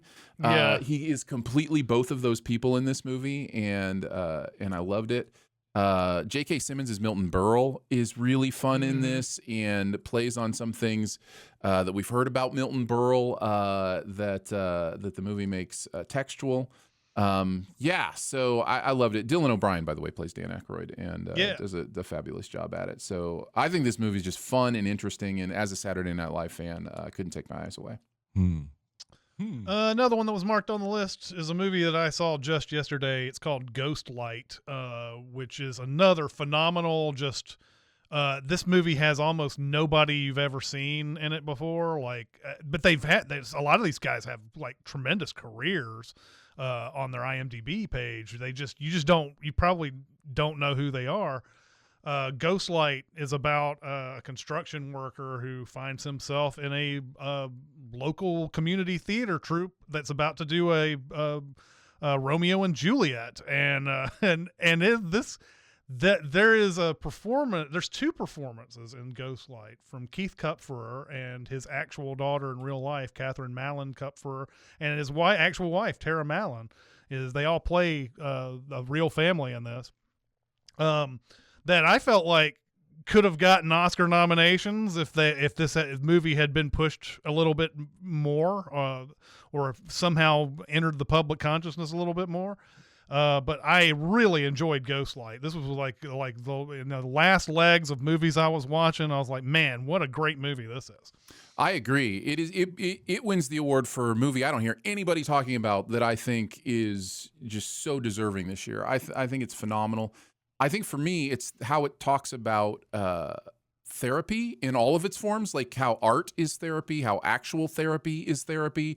Like there's, lots of things that this main character is going through that I've never seen communicated so clearly and so with so much empathy as this movie does. Just this gruff construction worker trying to deal with emotions. Trying to deal with the fact that he is an emotional, like that there are these things inside him that need to be dealt with. I love it. I love it. This is the one I'll be shouting about to people who are like, hey, what's a movie in 2024 that I probably haven't seen? It's Ghostlight. No, see it. It's awesome. Yeah. Tremendous, tremendous movie. I'm glad that you gave me that recommendation. I am, since we're at the hour and 10 mark, I think I'm going to start kind of going a little bit faster on some of these because we got some big ones still to talk about. But I do want to, if we do have a lot to say about those things, we can stop and talk about them a little bit. But going through this list, some more of stuff that, we wanted to talk about. Let's talk about, I'll go through, Jeremy, I'll go through some of your list here. Okay. Wallace and Gromit, Vengeance Most Foul. Loved it. I don't feel like Aardman can do any wrong, especially when they're dealing with Wallace and Gromit as characters. We have a new voice. The voice of Wallace had passed away, and the new voice actor, I think, does an incredible job. And it's so chock full of sight gags. You could watch it 10 times and not see them all. A lot of great movie gags. A lot of great like movie parody gags in here that you don't necessarily catch the first time. Yeah. I love those garden gnomes. They're really, really funny to me. Then we have another Glenn Powell movie, Hitman, that came out on Netflix. I actually enjoyed this. I thought this was pretty good. Yeah, I'm the same. It's not something I think is like awards worthy, but I think he's just exceptionally charming. And he's now finally, after years, he was in The Dark Knight. He's getting a chance to show what he can do. Because the role here is not at all the same as what he does in Top Gun Maverick. He's just the gal in this, I can't remember her name. She's really charming too, and they play well off each other. Good chemistry. Weird that it's a Richard Linklater movie, but I enjoyed it. Yeah, I was not expecting that name to pop up at the end of this movie at all. I actually walked into this not knowing and saw the director. I was like, what? Yeah. I love it when a movie can give you something you've never seen before. In the Notes app scene in Hitman is that for me in this movie. Like I've never seen anything like that before that I remember. It was really clever use of modern tech. Yeah. It looks like her name is Adria Arjona is probably this is probably her name that was in this as well. Here's one near and dear to my heart as well. Hundreds of Beavers came out last year early on. I got to see this in theaters. When I first watched, when I started watching the first 10 minutes of this, I was like, oh no, what did I just get myself into? And then as it goes along, it washes over you and becomes one of the funniest movies you've ever seen. Yeah, and really, really good example of grassroots marketing. They started showing this in festivals, I think in 2022 even, maybe 2023, and built really good word of mouth. And then once it kind of started getting buzz on the internet, they've done a lot of clever stuff with Blu-rays where they have a wood book instead of a steel book, where you can get the Blu-ray, but it's in a wooden book. Really, really clever people behind this. Clearly inspired by, the early silent film people. But yeah, I haven't shown this to anyone who didn't love it. Yep. It's amazing. Going further down, more Kaylee Spaney here. Alien Romulus was a surprise good sequel to the Alien. Finally. Yeah. Finally, maybe it's the time period we're setting all these in, because this is between the two good Alien movies. And so maybe by default, it had to be a good Alien movie. I really liked it. There are a couple choices I wouldn't have made, but other than that, it was really thrilling. Yeah. I was, it kind of was a throwback, but also still pretty modern, and they mixed all that well together. I thought it ended up being really, really well done. The tension is so well done in that movie. Like that's the thing you have to nail about the Alien movies is just the creeping tension, and it's really well done. Yeah. And then we have Furiosa, a Mad Max saga. Was this the only movie you saw in theaters, Jeremy? Yes. Listen, I'm all for Sean Baker and his quest to get back to a 90-day window, but it doesn't work for me. It doesn't work for a lot of disabled people. It doesn't work for people who don't like crowds. I don't go to the theater anymore if I can help it. And in this instance, I only went with friends to a tiny, tiny auditorium, and this is maybe the most was exactly as good as I was hoping it would be movie of the year for me. Because it doesn't do what Fury Road did except for one of its chapters. And it does it just as well. But then it allows them to do other things set in this world, other set pieces, the Bullet Farm and Gastown, Chris Hemsworth eating it up. It's in my top 5 of the year. Yeah, I think the first time I watched it, I was a little disappointed. Like, I liked it, but I was a little disappointed. Second time through, I'm right there with you. I don't know if I'm putting it in my top 10, but I really loved it. I like it better than the one before it. So that's that. It to me, I just feel like it feels like the first movie. Like, it's so weird. Like, prequels usually feel like prequels. This doesn't feel like a prequel to me. It feels like the first movie and makes the actual first movie feel like a sequel. I don't know. I don't know how to explain it other than that. But it's just so. I mean, other than the fact that it has stuff from the first movie at the end. It's not super focused on like making a lot of like references and like wink wink and all that. It's more focused on telling the story of Furiosa. And again, I'm glad I saw it the second time because I was like, a little down on it at first. Very satisfying hot tub time machine payoff with the way she ultimately loses her arm. Yep. I'm glad how that movie came back in the vernacular because of Furiosa. Also, you mentioned this one as a small recommend a couple weeks ago, A Different Man. Yeah, I was really affected by it. And sadly, I've seen that actor take a lot of taunting and stuff online this awards season, Pearson. But I went back and watched it a second time, and it still had me just wanting to think for a long time about when am I being me? When am I being a guy in a mask? It's just a lot of meat to chew on here. Yeah, I loved this movie. This is a extremely unique experience to watch, and I was caught up in its vibe the whole way. I dug it from the beginning to the end. It was amazing movie. Yep, good stuff.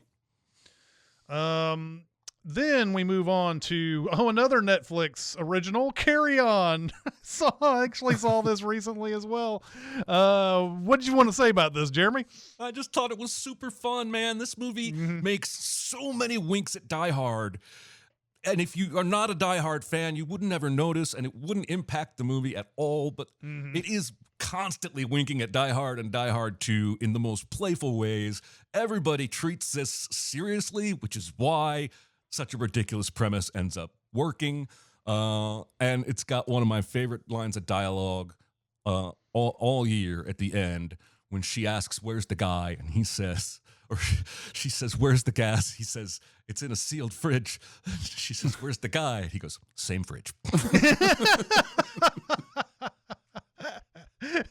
I enjoyed this. I thought it was interesting to see Taron Egerton in this role because I really only know him from Kingsman. I didn't see the Elton John movie he was in. I didn't either. He's in a great movie with Hugh Jackman about skiing. The skier. Yeah. Eagle.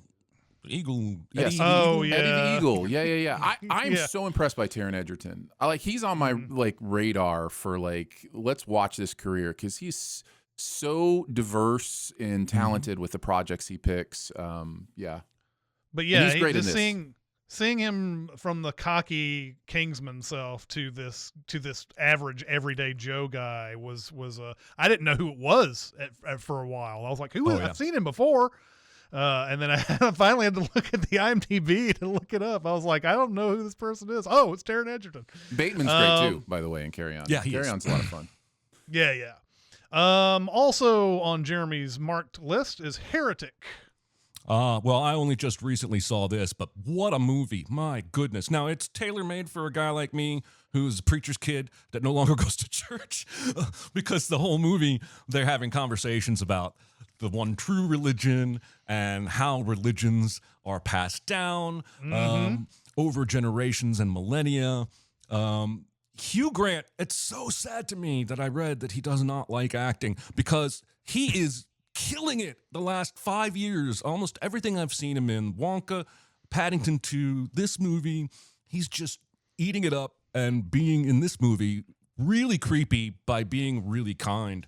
And it's really effective. The two young actresses, Sophie Thatcher, I don't remember the other girl's name, are both great.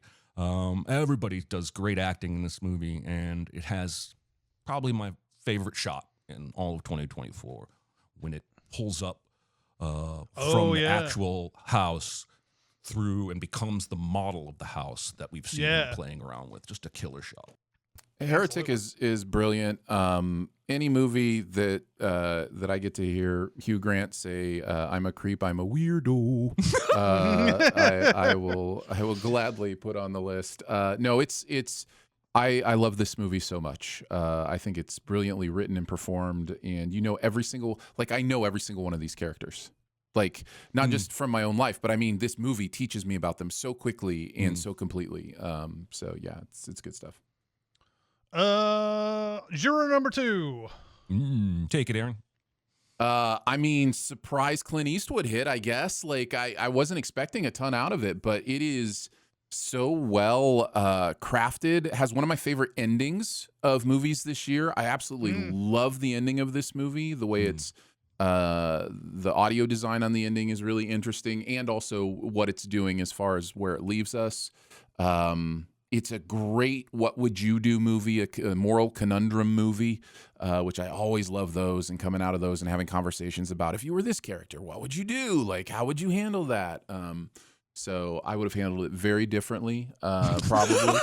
But well, one of the things is to not be in that situation in the first place. You would never be in that situation, Aaron. Probably not. I don't know. So yeah, juror number 2 is, I mean, let the nonagenarians keep making movies. Like, it's great. Very interested to know why Jeremy marked Kinds of Kindness down, because I hated this movie. So I'm looking. No, I marked the wrong column, dude. I did not enjoy that movie. I was just trying to mark that I'd seen it. I did not like it. I had such high hopes because I like Poor Things. Probably my favorite of all of his movies to date. But no, I did not like Kinds of Kindness. I was merely trying to acknowledge that I'd seen it. That's unanimous. I did not enjoy it at all either. Yeah, Yorgos Lanthimos does it for me for the most part, but this and killing of the sacred deer and all that, I don't like that. Yeah. This one felt like a movie experiment, and it just didn't hit. Yeah. Love Lies Bleeding. My God. I don't think this hit you guys as much as it did me, and I know I'm a Kristen Stewart stan. But I think I said on the Slack that this movie was giving me Lone Star vibes, the John Sayles movie we recommended early in Recotopia's run, because we have old murders in this Western feeling kind of town. The movie takes a pretty hard turn into the fantastical in the last 20 minutes or so, but I'm there, man. I'm loving it. I recommended it to a friend, and he wrote back, "How did she get so big?" And I said, I think it's a metaphor for how Kristen Stewart's character is seeing her now. But even if it's not, I don't care. I love it. Yeah. This movie is very interested in pushing the visual construct of filmmaking, which I love. That's my favorite part about this movie. It's also doing some really interesting things, in my opinion. This is my interpretation of translating toxic masculinity beyond its general gender stereotype. And so that was really fascinating and interesting to me. I don't think that it does enough with that personally for me to really dive into it. But it's definitely there. And so I didn't love it, but I liked it. I liked the experience, and I like thinking about this movie. Maxine was a tremendous disappointment to me, considering the 2 movies that came before it. I enjoyed X. I really loved Pearl, and I thought this was going to be tied up in a pretty good 3rd movie finale. But ultimately, I just did not like this movie. I small recommended this movie. That shows you how things change over time. I small recommended this movie a few months ago, and then as I watched it again, the disappointment went further down for me. So Did you marked this one too? But I guess you just marked it to say you saw it. Yeah, I mean, I don't know what the fuck I was doing where I was putting my X's. But yeah, I feel the same way you did. It was kind of a letdown after the first two. Rebel Ridge. Loved it. This is my first time ever seeing this actor, who's now going to be in that Lantern show on HBO, which gives me a lot of high hopes. I just loved it. It's maybe not reinventing much, because we've had a lot of movies where a guy has the special training. Basically, we know he can hand-to-hand combat anyone in any situation. But this movie goes deeper than that, I think. The way that it talks about race and power, and it's not just a beat 'em up. I think it has a lot of interesting things to say, and yeah, I really liked it. I do think this movie does reinvent action a little bit, and maybe this is just coming from my pacifistic tendencies, but the man who can handle anybody in hand-to-hand combat is doing everything within his power not to hurt people. Yes. And that is really fascinating to me. And I loved, as a defining character trait to him, the parking lot scene is one of the greatest scenes of the year. It is so good. And yeah, this is a must-watch action film, in my opinion. Aaron Pierre is the guy's name that was in this movie. Good name. But yes, I enjoyed it quite a bit myself. I really liked it. We Live in Time. You go, Aaron. I know you like it. But this is one that I'm guessing you marked because you saw it. So, you know. I'll do better next year. I'm happy that Jeremy has given me this stage to talk about We Live in Time. I am in the minority, I believe, on this. I loved it. I think I loved it too. I small recommended That's it. wonderful. Yeah. That's right. Small recommended it a few months ago. Yeah. Pugh and Garfield are so good in it. And I think the way it jumps around in time serves the story very, very well, and I think is expertly brings the audience to what they need to know when they need to know it. I think the birth in the gas station bathroom scene is one of the best scenes of the year. I think it's just seems so authentic and genuine, and there's so many cool moments there. Yeah, I found it emotionally engaging. I was connected to it the whole time. Really, really loved it. Woman of the Hour. Loved it. Anna Kendrick. Yeah, I like this too. Anna Kendrick, I think, does a better job acting than she does directing, and I'm super impressed with her directing in this movie.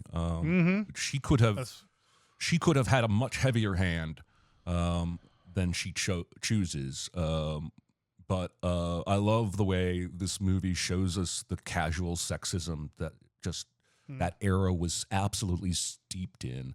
And yeah, really curious to see where she goes next as a director. Directing wise, the scene in the parking lot, another parking lot scene, by the way, but that scene in the parking lot after the show is over is one of the tensest things I've seen in a while, because it's all taken in one shot. I believe her trying to get back to her car before a dude comes back to talk to her and everything. So this was a small recommend, I think, a while back, but good movie. All right, here's your turn. Sasquatch Sunset. Yes, I am so glad this movie exists, and I do not recommend you watch it, but I think you should watch it.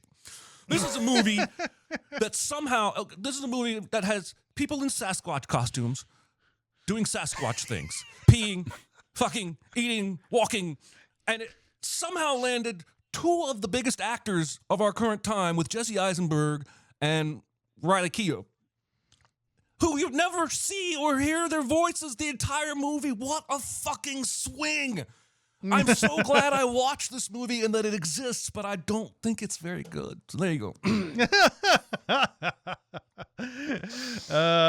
Okay. I believe that's most of the ones you marked. The other ones are going to be Oscar nominees. So we'll go up to Aaron's mark-off list that don't involve Oscar nominees, and that is The Fall Guy starting us off. I just think this movie got forgotten. Like it came out early in the summer, and I think it didn't hit as hard as people thought it was going to, and people were expecting a little Barbie bounce for it, with Gosling and man, I thought it was really good. I think in my opinion, was one of the best comedies of the year, and I just laughed all the way through it. I thought they were great together. Aaron Taylor Johnson, my goodness, he's Yeah. so funny in this movie. He is. So yeah, I just feel like it's one of the kind of those forgotten gems that is going to stick out to me from 2024. Yeah, I liked it. I thought it was way too long, but it was good. It was very enjoyable. Horizon, an American Saga, Chapter 1. This is a tragedy, I feel like, this movie. It is. It's such a tragedy. Yeah. And the story is yet to be totally told on this. Like, we don't know. I mean, clearly Costner is devastated by how this process is going, because he as an artist, he's talked about this 4-part thing. He knows exactly what he wants to do, and he put so much of his own money in getting this first one done, and the second, because the second one I think is in the can. I think it is. Yeah, it is. So, like, when's it going to come out? Is it going to go to streaming? Costner wants it in theaters. Like, it's just a really interesting story. And the tragedy of it is, in my opinion, this first movie's really good, other than the Next Time on Horizon thing at the end. Like, this, That was so bad. it's so bad at the end. But as a movie, I was like, yes, we're back to like Costner, style Westerns. I just thought it was really good. So I'm really sad about kind of the whole story. I didn't like it as much as you did, but I had too high expectations. I will say visually, it's a home run. Like, it is beautiful to look at, which I wouldn't expect anything less from Costner at this point. Here's a movie I have not seen, Tuesday. Oh my God. Yeah, this was a final addition to ones wanted to talk about, because Jeremy just saw it, Yeah. and probably has some even fresher thoughts than mine on it. I just think it's I mean, is it bad to say it's a weird movie? No, Like, it's one of weird. those. It's one of those movies that you're just like, okay, what were you on when you wrote this idea? But it kind of works, like, as far as a representation of what it means to look at life and death, and what death looks like. I found it strangely emotionally compelling. I was hypnotized by it. I really was. So just to give you a little bit of the premise, there's a girl. She's sick. She's going to die. And death shows up. And death is a giant talking macaw, the bird. And Julia Louis-Dreyfus is her mom, so the girl stalls death in several different ways because she wants to see her mom again before she dies. That's really all I want you to take the rest of that journey on your own, but I was shocked how powerful the movie ended up being for me. Yep. Here is I don't know if the movie itself is controversial, but everything around it since then has become super controversial. It ends with us, which I watched only because it's the only quote unquote original, I guess, movie, although it's based off of a book. I guess you could go as far as to say Wicked was an original movie, wasn't based on other movies. Everything's filled with sequels and remakes and whatever. But I watched it because it was like number 16 in the domestic box office this year. I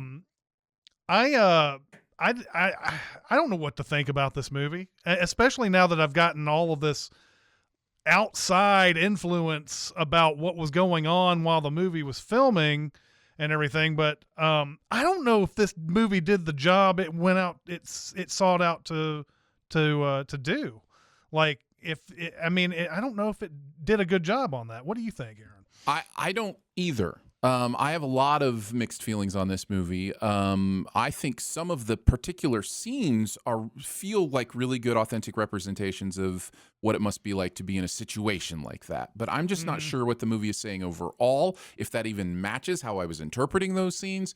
I simply marked it, if for no other reason than has there been a movie in recent history where outside of the movie has been this much bigger than the actual movie itself? Yeah. Like the movie is secondary to the Baldoni stuff, the lively Baldoni stuff. Just like the the hit pieces that he supposedly did, and then she put her thing out through whatever magazine she put it out through, and then like now it's like, oh, now it's all going back to her, and then now he's put other stuff on social media about like voicemail messages. Like I've never seen this level of general pop culture awareness about stuff around a movie in a long time. Well, and so. I haven't seen the film, but aren't the themes of the film hauntingly similar to some of the themes of the accusations that have been leveled in terms of gender dynamics? Yes. Yeah. Okay. I don't think there's any physical abuse correct. going on. But that's the thing. Even the movie is trying to say this is a physically abusive relationship, and it even puts doubt in your mind as to whether there's a physical abuse going on. That's what I thought was a first strike against it, was that there's a scene early on where he's going to get something out of an oven, and he accidentally, we think, hits her, but from her perspective, he totally hit her on purpose. And it's like, we don't need ambiguity on this. Sometimes ambiguity can be good in situations where you want to really explore, empathy from quote unquote both sides or whatever. But in a movie like this, with what I assume it's trying to do, it just doesn't make sense. So yeah. A Quiet Place Day One. Can't watch it. I loved this movie. I think. We were just talking about Tuesday. This movie deals with a lot of the same themes as Tuesday, and it deals with, the comfort care that happens at the end of life. It deals with how, when you understand your life is coming to an end, how that changes your perspective, even in events where it's an alien apocalypse, apparently. So, like, I thought a lot of that stuff was really sensitively handled and very interesting. And I thought the performances were great. So yeah, these are the kind of sequels I like, when they do something interesting and different, or prequel, I guess, technically in this case. Yeah, but, I was a little underwhelmed with this, but I can see the good in it for sure. This is one of those where I just I don't need to know where this all started, because it's better to not know the beginning and the origin of it. So at least that's where I landed on I can't watch it because she's carrying that cat around, and I've been told that the cat survives, but even watching that I think would stress me the hell out.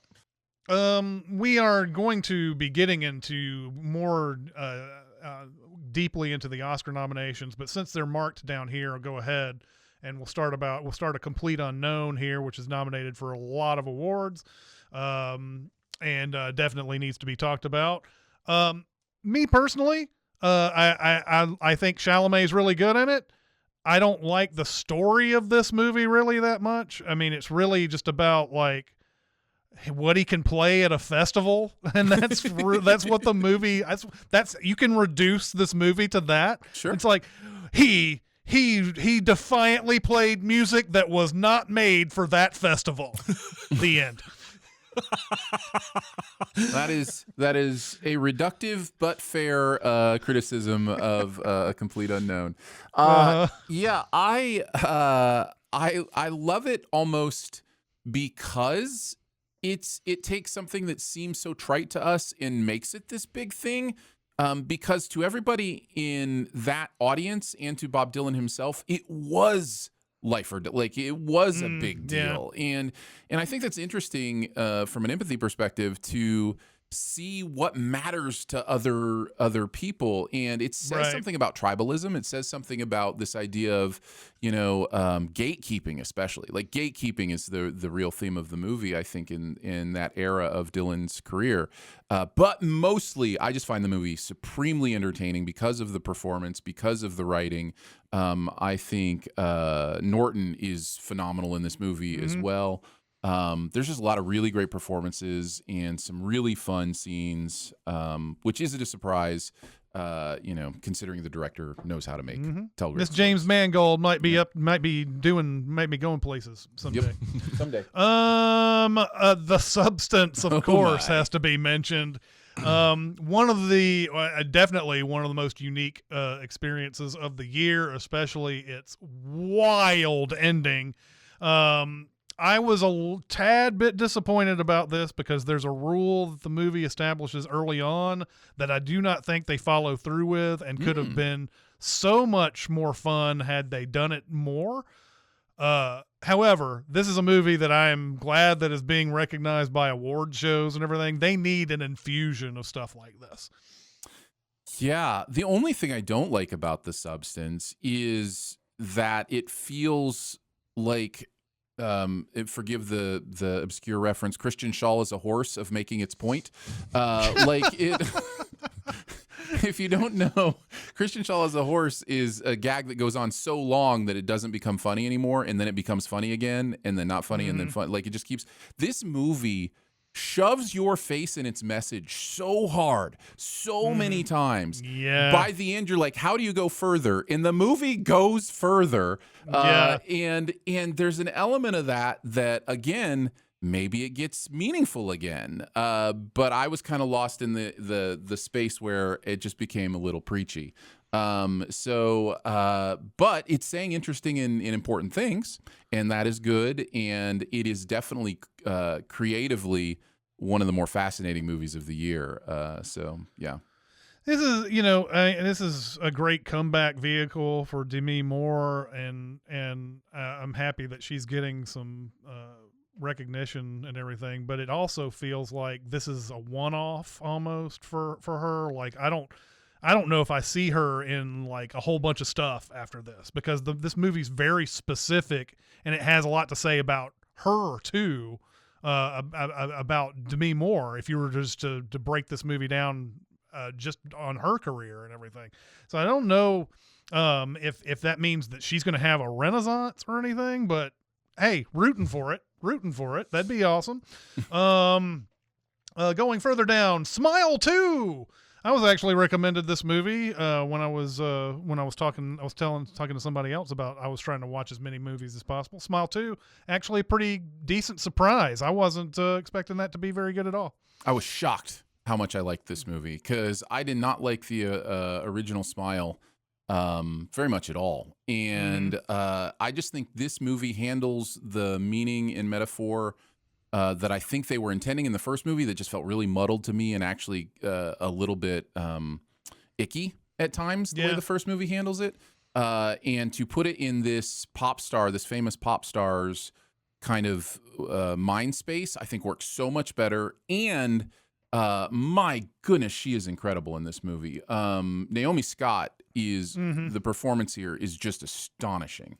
And a movie that goes along well with The Substance, believe it or not. Sure. It's a strange little connection.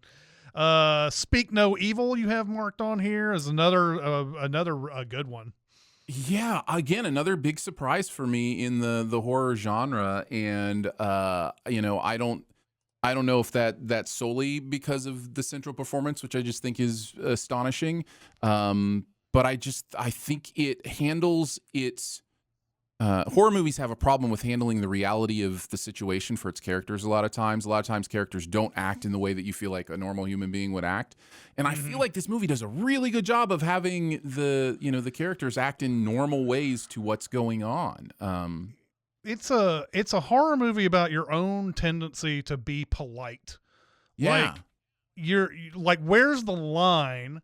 And do you allow someone to push your line even further back if they have like some more explanations, even though they've crossed a line that shouldn't, you shouldn't stay with those people or hang out with those people anymore. And that was the biggest statement of that movie for me, was like, because I've been there before, where it's like I'm being polite, and then suddenly someone just like they just keep encroaching on that, and you're just like, okay, I can see this is never going to be better. Another one you got marked here, It's What's Inside. I'm going to this is one thing I want to say about It's What's Inside. After seeing Bodies, and several other party movies or people gathering at a house or whatever, I'm really tired of the character introductions in these movies. They're so bad. They're like, every time it's like, it always seems like like there's someone in there that's like too excitable, and there's always someone in there who's just like and it's like everybody, all these friends always have like this interconnected romantic thing going on with them and everything. And I'm like, I don't know. I led a boring life, I'm sure, but like, I don't remember my big group of friends having this many sexual connections in my life. But anyway, It's What's Inside is a fascinating movie. It's not great, but it's fascinating for sure. I agree. It's like concept movie of the year for me. Like the concept, I go like, oh, I love this concept, and I love how the movie decides to present this concept, and I like the turn in the middle of the movie of what it does with this concept that I did not see coming. And that is enough, for me to be like, oh yeah, I'm on board. This is fun. Movie I saw recently that you have marked here, Kneecap, is phenomenal. Yeah, great it is. movie. Talk about it, great Chris. movie. There's actually I'm gonna put both of these kind of together because I was not expecting these to be great, but Kneecap and Better Man, which is way better than I would have ever thought it would. I mean, I was another jaw-dropping experience, but these are both docudramas or biopics in some way, but they don't feel like biopics. They don't feel like, let's stage this thing that was momentous in their careers and like just kind of do a paint by numbers type of thing with it or whatever. Kneecap reminded me a little bit of like Train Spotting in spots. It's kind of a fever dream kind of a movie. And a topic that I never thought, I didn't know that there was a big thing about Irish language rights, but they somehow made that really interesting and entertaining as well. But Irish rappers rapping in Irish, I didn't realize this would be so good. It is. It's awesome.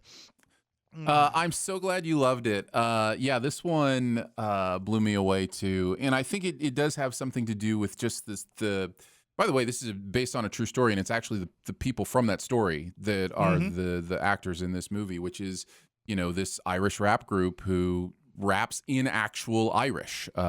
So, I found it really, really captivating because of the art of it, just because of the how much I enjoyed the songs and enjoyed the human beings and the performances and, kind of what they went through. So, yeah, Kneecap's great.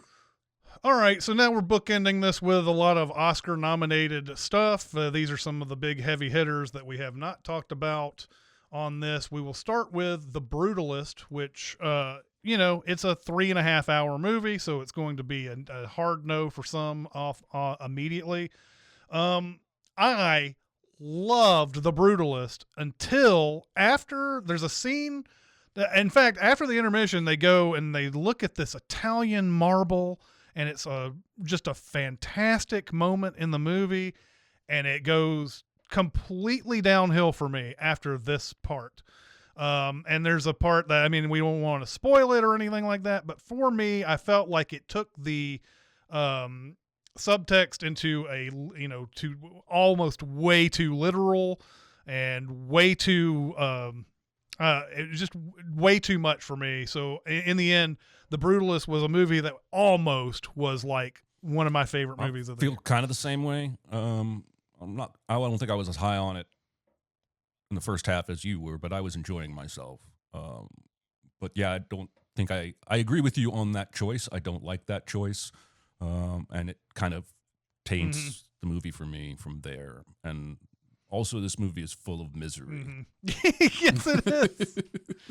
And the score of this movie is phenomenal, though. I hope it wins. I hope it wins the Oscar. What did you think of the? I liked it. I didn't love it. I liked it. I think it has some interesting things to say about the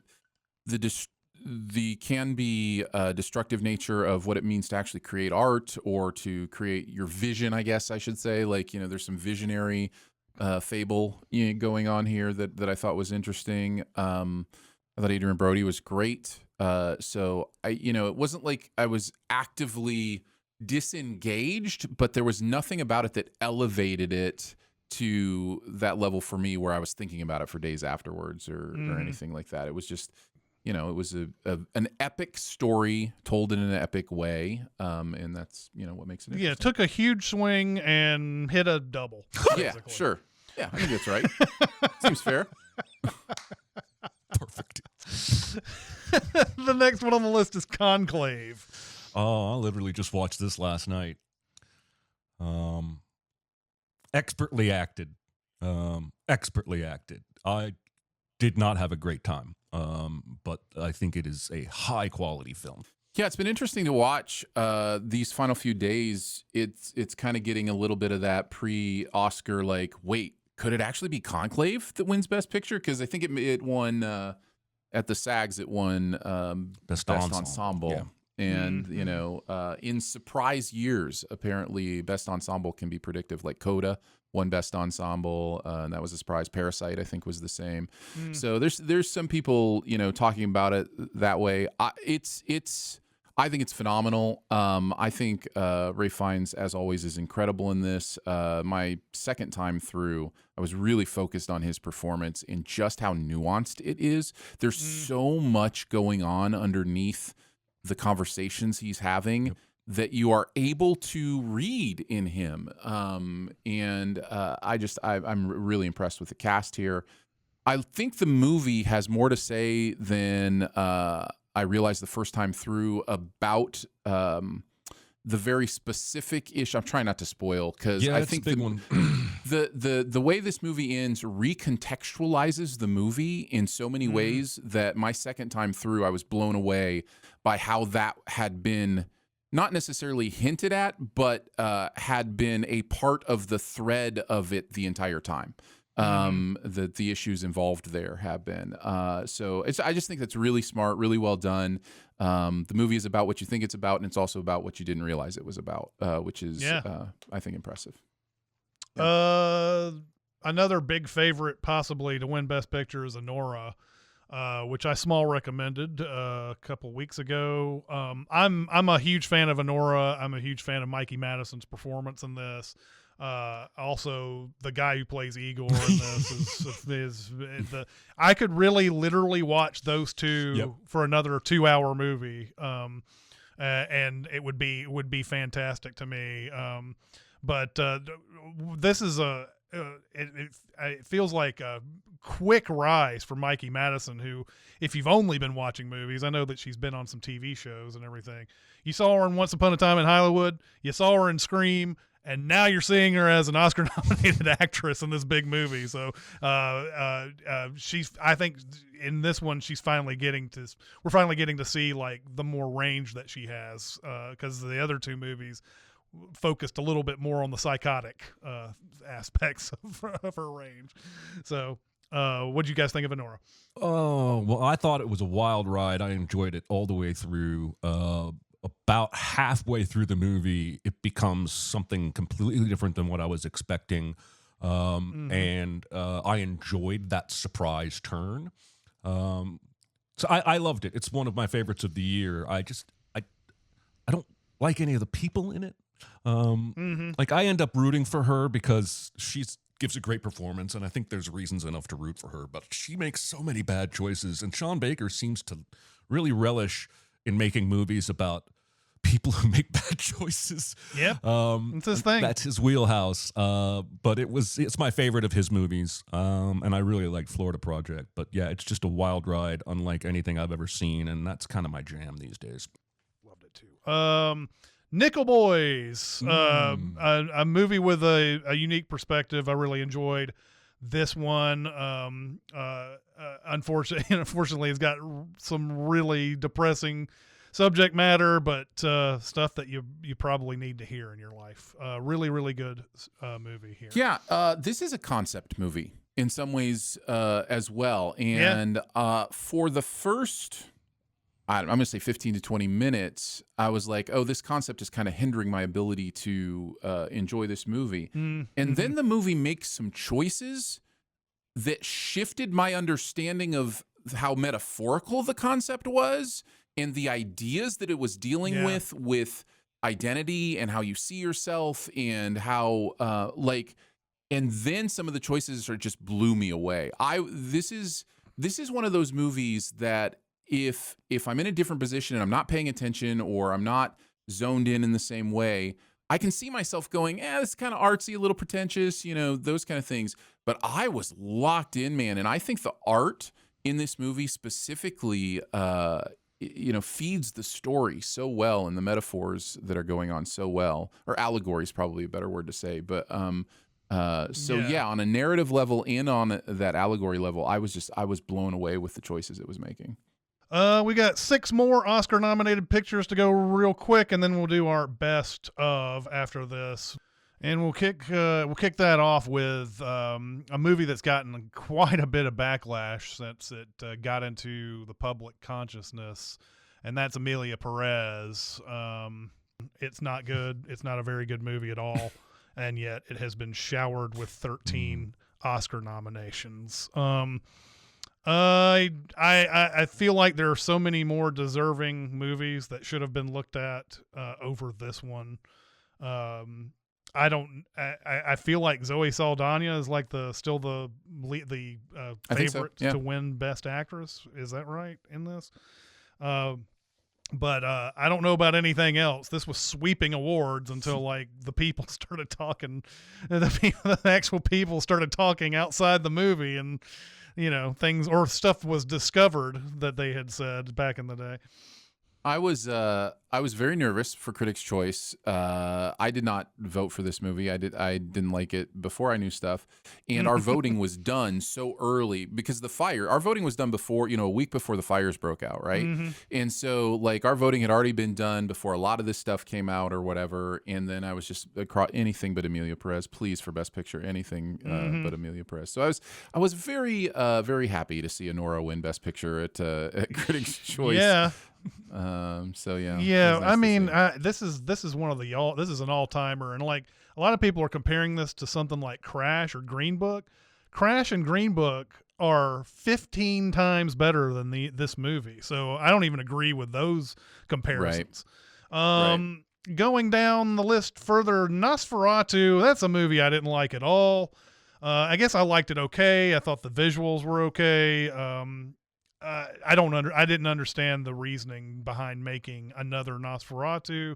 I see what they did differently with the story, and that's the message of the movie, but I wasn't a big fan of it. Neither was I. I mean, it's interesting to look at. Yeah, pretty much. I'm Still Here, which is nominated for Best Picture and Best Foreign Language Film. Really good movie. Really good performances in this one. Only thing for me, this is not the movie's fault.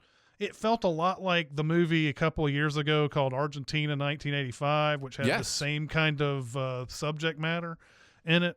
Not to say that anybody's suffering is any worse than anybody else's or anything. It's just the fact is, I saw a movie that was just like this 2 years ago, and now you're watching it again, essentially, and it's like, people just be stupid and evil. That's what it is. I think we're learning a lot of that. Ironically, or maybe not ironically, I use that word incorrectly all the time. Mm-hmm. But I kind of like the movie for the same reason. In that, I feel like this is a message we need to keep telling. Nobody is above the destruction and pain of a government that chooses fascism, that chooses the idea of power over, consolidating power over dispersing power. It is a message we continually need to hear. And Absolutely. To see these countries, go through this, I think every person needs to go, hey, could be my country too. Like it happens. Isn't it already? I was trying not to, necessarily go full-throated in that direction, but there is. I don't see any other way. I mean, I'm not trying to derail us. What's the next movie? Nope. I agree with you. Next movie. Sing Sing. Really, really good movie here. Really enjoyed this. Coleman Domingo, I think he's been nominated twice in a row now, 2 years in a row. And it feels like after that special episode of Euphoria that they came out with during COVID, this guy is shot up into the stratosphere, and with good reason. He's so freaking good. it's funny. You can put this movie Sing Sing with A Different Man and with Ghostlight, and there's a lot of the same things going through a lot of these movies, and that was one of the things that I was thinking about connecting all these three at one point. But Sing Sing, really awesome movie, and Coleman Domingo and the whole rest of the cast of this is fantastic. Totally agree. Art as therapy. Yeah, there was definitely a theme this year with a few movies. Yeah. Mm-hmm. Yep. And then we have A Real Pain, which is the Kieran Culkin. I mean, everybody loved Kieran Culkin in Succession, and now this is sort of the culmination of that. This is a wildly inventive character that I think Eisenberg and Culkin have come up with together and everything. And this is probably one of the most unforgettable performances I've seen this year. I think he's definitely getting the Oscar for this. So yeah, Real Pain, real good movie. Yeah, Jesse Eisenberg, one to watch. Yeah. Now that I have internet, I can download the sub file and watch that one. And then we have The Apprentice, which is the Donald Trump movie, which is what we're gonna end on apparently. This is a really well done movie, I think. Another one that's just like chock full of great performances, and I think, if I'm not mistaken, let's see, I'm gonna look at this up real quick. This is good radio. I think Jeremy Strong is in direct competition with his Succession co-star Kieran Culkin in this category, which is an interesting thing. Oh my God, is Jeremy Strong good in this movie? I keep so saying good. this about every performance he does, but Sebastian Stan is also amazing in this as well. But I agree with both of you guys that he probably should have been nominated for A Different Man over this one. But yeah, I enjoyed The Apprentice. I thought that was a unique look into Donald Trump's life that didn't involve the presidency. Mm-hmm. Yeah, I agree. That's a good way to say it. There are a few others that are on here that I'll just quickly mention. Late Night with the Devil was an early horror entry that I thought was unique and interesting, and it may not be the best of movies, but it was certainly a good. I thought it was a good swing, and ultimately I enjoyed what they did with that. Hard Truths. It's criminal that Marianne Jean-Baptiste was not nominated. Best performance of the year, in my opinion. Easily one of the best, and a character that is so hard to love, but but the performance is amazing in it. In a Violent Nature is a horror movie that I thought had a great concept that they completely ruined. I just wanted to mention that one. I thought this could have been fantastic, but then they, about 10 minutes into the movie, went away from the thing that was making it unique, and then there's a whole final 15-20 minutes that just decides, well, we don't have anything else to say here. Nope. So We'll just I be a didn't like different that. movie now. Yeah, exactly. Finally, on this list of stuff that was marked, Dee Dee was a movie that Aaron recommended to me, and I watched it. I loved Dee Dee, a great coming-of-age story. Talk about someone that is hard to love throughout this entire thing, but it's about growing up, and it's not like the usual coming-of-age type of stuff that we see, where there's a lot of highs and lows. There's a lot of lows in this one, but it's funny. It's a funny movie and entertaining at the same time. So definitely want to talk about that.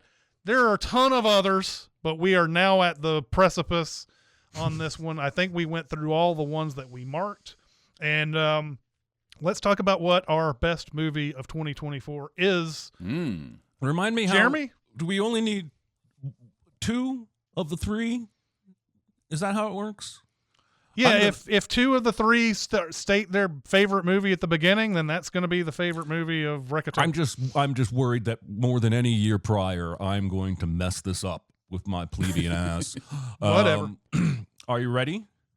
I'm ready. My favorite movie of the year is Civil War. Okay. Nice. Okay. Aaron, what is yours? My favorite movie of the year is Conclave. Ooh, we are definitely going to have a second vote.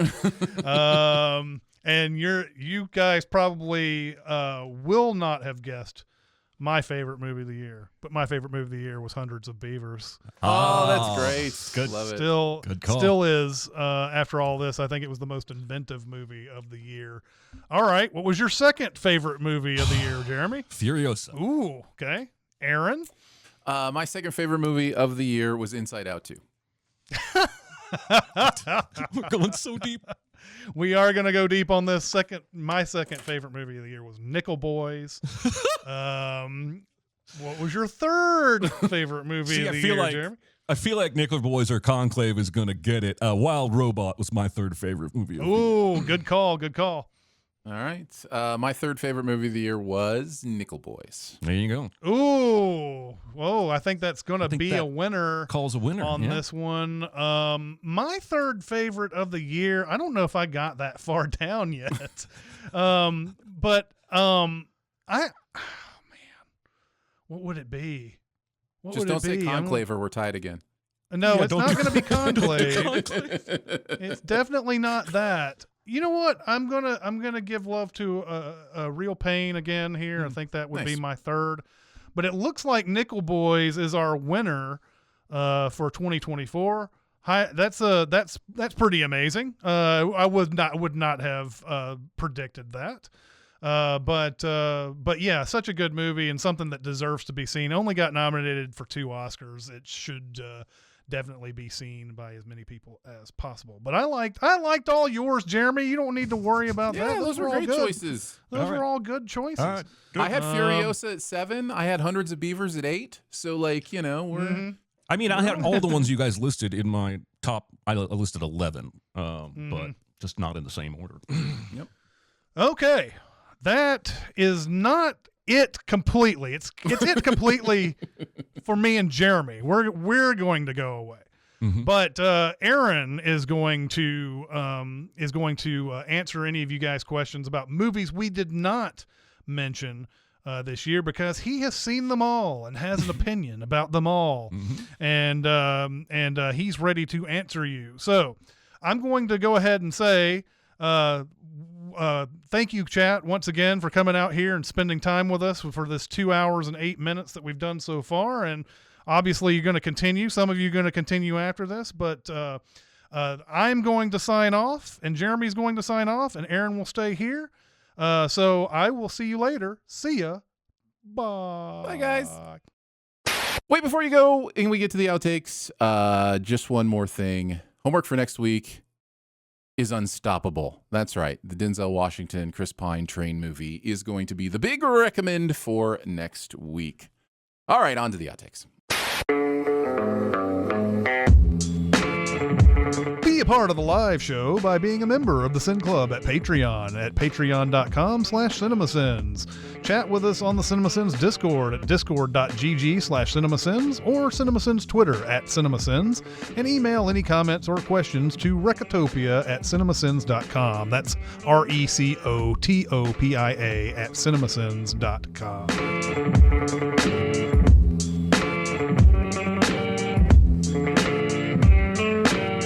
But not bye, guys. So what movies do you guys want to talk about? Just throw them out in the chat, and if there's any that we missed that you were like, hey, let's have a conversation about this. We've done this the last couple years. So let's start with PTAX says, lots of them popping up. Hold on, let me make sure I can get to these. PTAX says, has Aaron seen Thelma? Yes, I have seen Thelma. I loved Thelma. In fact, it was one of the movies I encouraged Chris to watch, and I think he did. And I think it is a really fun movie and a really good watch. And I actually would have loved to have seen June Squibb get some acting mentions through the whole season because I think she is incredible in that movie. So yeah, Thelma was definitely one. Nolan says, Aaron, Letterboxd considers it a 2023 release, but Red Rooms. Yeah, I actually didn't see Red Rooms until just a few weeks ago. I didn't love it, but I get the love for it, for sure. Kingdom of the Planet of the Apes was a big one that we just kind of brushed over. as one of those that was in the box office or whatever. I actually really like the Planets of the Apes movies. I think Kingdom was a fun watch. I enjoy the technology. I enjoy the ability to create that world. And I enjoy the concepts of polarization through the idea of species as opposed to race or gender or those kind of things. I think that makes it's very fertile for that metaphor. Love it. Yes, His Three Daughters. I wanted to talk about this one. I actually had a list of movies that neither of them had seen that I wanted to recommend, and His Three Daughters was one of them. I think it could be argued that the performances in His Three Daughters are three of the best performances of the year. Natasha Lyonne, Carrie Coon, and Elizabeth Olsen all give absolutely astonishing performances in Three Daughters. So His Three Daughters. So yeah, I'd recommend that one. I actually think that movie's really, really good. Nolan says, how about Problemista? I remember it being interesting. It's been so long since I've seen Problemista. I remember it being interesting and that I didn't love it, but I loved some of the things that it did. But yeah, the fact that I don't remember a ton about it is probably an indication that it didn't stand out to me, maybe as some others would have. No, Link, we didn't talk about Gladiator 2, and I'm glad you brought it up. I really liked it. I am an easy sucker for IP mining. I love Gladiator. So if you're going to throw me a new Gladiator story that's in that universe and you're going to tie it in the way that you did, I'm going to probably have a good time. I thought it was a little bit ridiculous at times. I thought Denzel was amazing. I thought that performance was incredible. And I really liked, personally, the central performance there. So yeah, I thought Gladiator 2 was good. I think I had it at number 18 on the year, and Paul Mescal is I liked it. I know some people didn't like that version. Didn't think it lived up to like Russell Crowe-ian standards, but I actually liked that it was a little bit different. So yeah, Gladiator 2 was good. P-Tech says, Dakota Johnson, Am I Okay? Yes, really dug Am I Okay? I was trying to remember. I think that landed on my list somewhere. Although maybe not, because is Am I Okay technically a 2023? I can't remember. It all flows together so much. But it's really good and really interesting, and I think speaks to something in modern culture that is hard to speak to in an authentic way, but it does it really well and really authentically. So Am I Okay was great. Yes, Nolan, Megalopolis. That's one we probably should have just mentioned, just because of how crazy that story is, right? Just the Francis Ford Coppola-ness of it all. I will always dig artists like speaking what they need to speak, creating what they need to create. And clearly Coppola had some things he wanted to say about America being Rome. Things, by the way, I'm not saying he's even wrong about. It was just bad. Like, I guess that's too reductive. It was, for me, hard to engage in. I thought Shia was fine. I thought Aubrey Plaza was amazing. So like there's performances that I can kind of connect to, but it's so nakedly a metaphor for modern America that it just became a lot of, yeah, well, duh. And because the things they were saying weren't that new or interesting to me, even in the context he was saying them, it just felt weird. And, listen, who among us doesn't want to go to the club and have fun? But yeah, I didn't enjoy it. The Bike Riders. PTAC also throwing out The Bike Riders. I think I liked this one more than most. Trying to quickly scan where it was in my list, and I'm not seeing it. But yeah, Bike Riders Jodie Comer, right? That performance is so good, in my opinion, and gives that movie a foundation to the message about ideas of masculinity, ideas of those kind of things. That I was really on board. I was just really on board on seeing what the movie had to say, how it was going to say it. Yeah, I liked the bike riders. Long Legs and Strange Darling, 2 horrors. I enjoyed 2 horrors. I did not. Not that that's a surprise. I'm not. As much as I said Smile 2 was a big surprise and Speak No Evil was a big surprise, part of the reason they're a big surprise is because I don't generally connect to horror movies. And that is the case with Long Legs. I think Long Legs was, I'm going to say this harshly, all style, no substance. There's just the things that it's doing in that world building make no sense, and I couldn't attach any kind of connective meaning to them. This is me personally, that I was just like, okay, cool, Nicolas Cage is being Nicolas Cage. Yay. I don't know. Long Legs didn't get me. Strange Darling, I think, is maybe, in my opinion, one of the strangest movies I've seen a lot of love for. I don't know why people like that movie, because the things that movie is saying don't seem all that great to me, and seem really, there's a lot of cognitive dissonance there that I don't think is necessary for what it's trying to do. And I think what it's trying to do, without giving anything away, was so obvious for me from the beginning that I was distracted by how bad a message I think that movie has. So yeah, Strange Darling didn't work for me at all.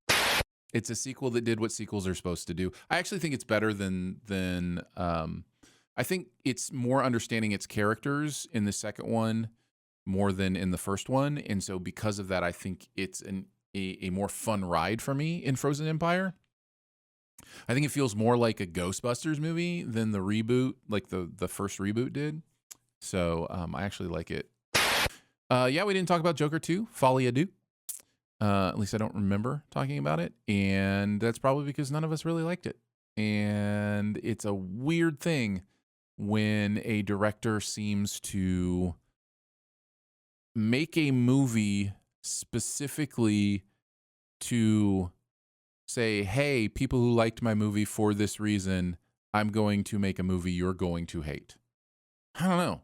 There's something curious about that. There's something fascinating about that. But it doesn't mean it's a fun, good movie to watch. It's not. But I didn't like the first one either, so I don't know. Yeah, the Joker thing is just missed me. Turtles All the Way Down. I liked it. I actually thought it was really interesting, and that's kind of another forgotten one from 2024. But yeah, I enjoyed it. I was trying to think. Let me look up the cast on that one real quick, because I wanted to shout out. Yes, Isabella Merced is really good in that, and I just think there's some interesting things going on there that make it feel like not the same old growing up tale. It does some different things. Coming of age, that's what I was trying to think of. It's not the same old coming of age kind of movie thing, and make it feel a little more authentic to me. So yeah, I like Turtles All the Way Down. James says Cattle Lake. Not sure if you covered it on the show proper. I don't know if I mentioned it either on the show proper, but I loved it. The most M. Night movie of the year that M. Night didn't direct. And take that for what it's worth. But I really, really enjoyed how it answered everything it felt like it needed to answer about its world building. Didn't answer things that it wasn't interested in answering, and played by all the rules that it set forth. Shaggy says, I wanted to watch Borderlands in theaters, but the reviews were so bad. That's a good one to miss. I agree with the bad reviews. Although I will say, one of the key parts of what people didn't like about that movie, I completely disagree with, which is I actually think it was cast really well. In fact, I think possibly the only thing I liked about that movie was Cate Blanchett as Lilith. And I know a lot of people hate that. So take that for what it's worth. But I thought she was great. I thought she was the only reason I even had some fun with that movie. Craven and Madam Web. I mean, I don't know. Sony's just messed that up so bad. I don't even know how. How they thought that those were movies worth releasing. They're just so bad. Those movies, and Venom 3 was so bad. Yeah. I kind of hope they just stop. Just stop, Sony. Maybe do the Spider-Verse, finish off the Spider-Verse. Maybe not. Apparently that's going to take forever. I don't know. Whatever. Nolan mentions Argyle, one of my disappointing of the year. Well, guess what? Loved it. One of my favorite movies of the year. Way in the minority on this. I cried. It moved me so much. There's things that movie is saying and doing about how relationships age and how we see ourselves in relationships and how people age and how just because, we are different than we used to be doesn't mean that there isn't a beauty to who we can be to each other and for each other. I found some stuff there that maybe wasn't even intended, but it meant a lot to me. Shaggy Net says, my wife loves Red One. Good. I love it when people love movies. Red One I don't know. It's harmless. It's fun. I had enough fun with Red One. It's kind of terrible as a movie. Like if you're talking, awards, that kind of stuff, but whatever. Have a fun time. The Idea of You. Was that Anne Hathaway? Right? The May-December romance kind of thing, which there were a couple this year. I thought it was fine. I didn't love it. I think Anne Hathaway makes any project better. I think she's phenomenal. So, yeah. And let's see. The Outrun, that's Saoirse Ronan, right? I thought it was fine. I thought it was beautiful. I thought it was interesting, but I didn't think it elevated. So I haven't really been talking about it as one of my favorites. But yeah, I thought that was fine. Oh, Piece by Piece. This was the P-Texas Piece by Piece. That was the documentary with that was in Legos. And I actually thought it was really good. Interestingly enough, the reason that they went with Legos, by the way, it's a Pharrell. It's a documentary of a biopic of Pharrell. I liked the information, the stuff I learned. I enjoyed learning more about his career and listening to the music and, contextualizing it through his career and eyes. The Lego thing, I think, as stated in the movie, was intended to be this idea of how it felt more like you could fully understand the creative art of what it means, and I think it did the opposite, honestly. I think it limited my ability to connect emotionally to any of the stories, any of the processes. There are some emotional and interesting things that Pharrell talks about that I just couldn't connect to because I'm not designed to connect emotionally and empathetically to a Lego brick. That's just not, you can put as many facial expressions on it as you want. That's just not how I connect. And so I think human faces would have been better in a lot of those ways. But it's a fine look at Pharrell's career, and I enjoyed that part of it. I just think it could have been better. Let's see. Beverly Hills Cop Axel F. I enjoyed it. I liked it. I think Eddie Murphy's kind of coming back in a fun and interesting way. I thought he was great on SNL 50, and I think it was fun to go back to the Foley character. So yeah, I thought Beverly Hills Cop Axel F was fine. Yeah, it was really fun. Blink Twice is really interesting. P-Tac mentions Blink Twice. Channing Tatum is good in it. Good performances, really interesting metaphors, satire. Yeah, I thought Blink Twice worked. Self-Reliance I didn't think worked as well. That's the what's his name from New Girl? Jake, right? Johnson, is it? Jake Johnson? Yeah, Jake Johnson. Yeah, Self-Reliance is Jake Johnson, Anna Kendrick. It's been a while since I've seen this one. I don't remember loving it. I remember thinking, oh, that's fine. That's okay. P-Tac mentions Maria. I don't think anybody saw Maria except people who had to vote in awards because of the push for Angelina Jolie as that character. And I think it's very unforgettable other than her performance. I really do, which is unfortunate. Shaggy Nuts mentions Unfrosted, the Jerry Seinfeld comedy. I think probably bringing it up just as a way to make me admit that I kind of like that movie. Kind of. Just kind of. I don't think it's great, hilarious, most hilarious thing ever. I just kind of thought that some of the stuff was funny. Okay? Leave me alone. I can like stuff. Nolan, Trap was not mentioned. That one did not come up. I briefly considered marking it as one that I wanted to make sure to talk about. But honestly, talking about M. Night movies feels so repetitive because it's all kind of the same thing. Like you either get his aesthetic or you don't in many ways. And I thought Trap was really fun, but I get his aesthetic. I like that he treats his movies as as tales, as fairy tales in many ways, and doesn't feel beholden to the same rules as real world movies. And that's, I don't know. I like Trap. What can I say? Lord of the Rings, The War of the Rohirrim was a letdown. That was a disappointment. I'll watch anything Lord of the Rings, but I felt it was cheap. Honestly, I felt like the animation was cheap, and I don't know. That was a tough one. Didn't like that one. Nolan mentions A Ministry of Ungentlemanly Warfare. Really dug it. Liked it. Had a great time with that. Really funny movie. Really funny movie. So yeah, I had a good time with that one. One of my favorites of the year. Shaggy says there was a Garfield movie. I think that's probably all that needs to be said about that. It made some money. And it happened. It was not good. Okay, that's going to wrap it up, guys. Thank you. Appreciate you guys hanging around and chatting movies a little bit more. On to more outtakes. I saw Chalamet's acceptance speech. That's what I wanted to talk about. I Really? kind of loved it. Yeah? I've been waiting for somebody to just kind of have an honest moment of, this is a big deal to me. I want to be one of the greats at this. Like, I want to, like he said from the stage, this blows my mind that he said this. He's like, I want to be counted among Daniel Day-Lewis, Viola Davis, he mentioned somebody else. Marlon Brando, Viola Davis. But I also want to be counted among Michael Jordan, Michael Phelps.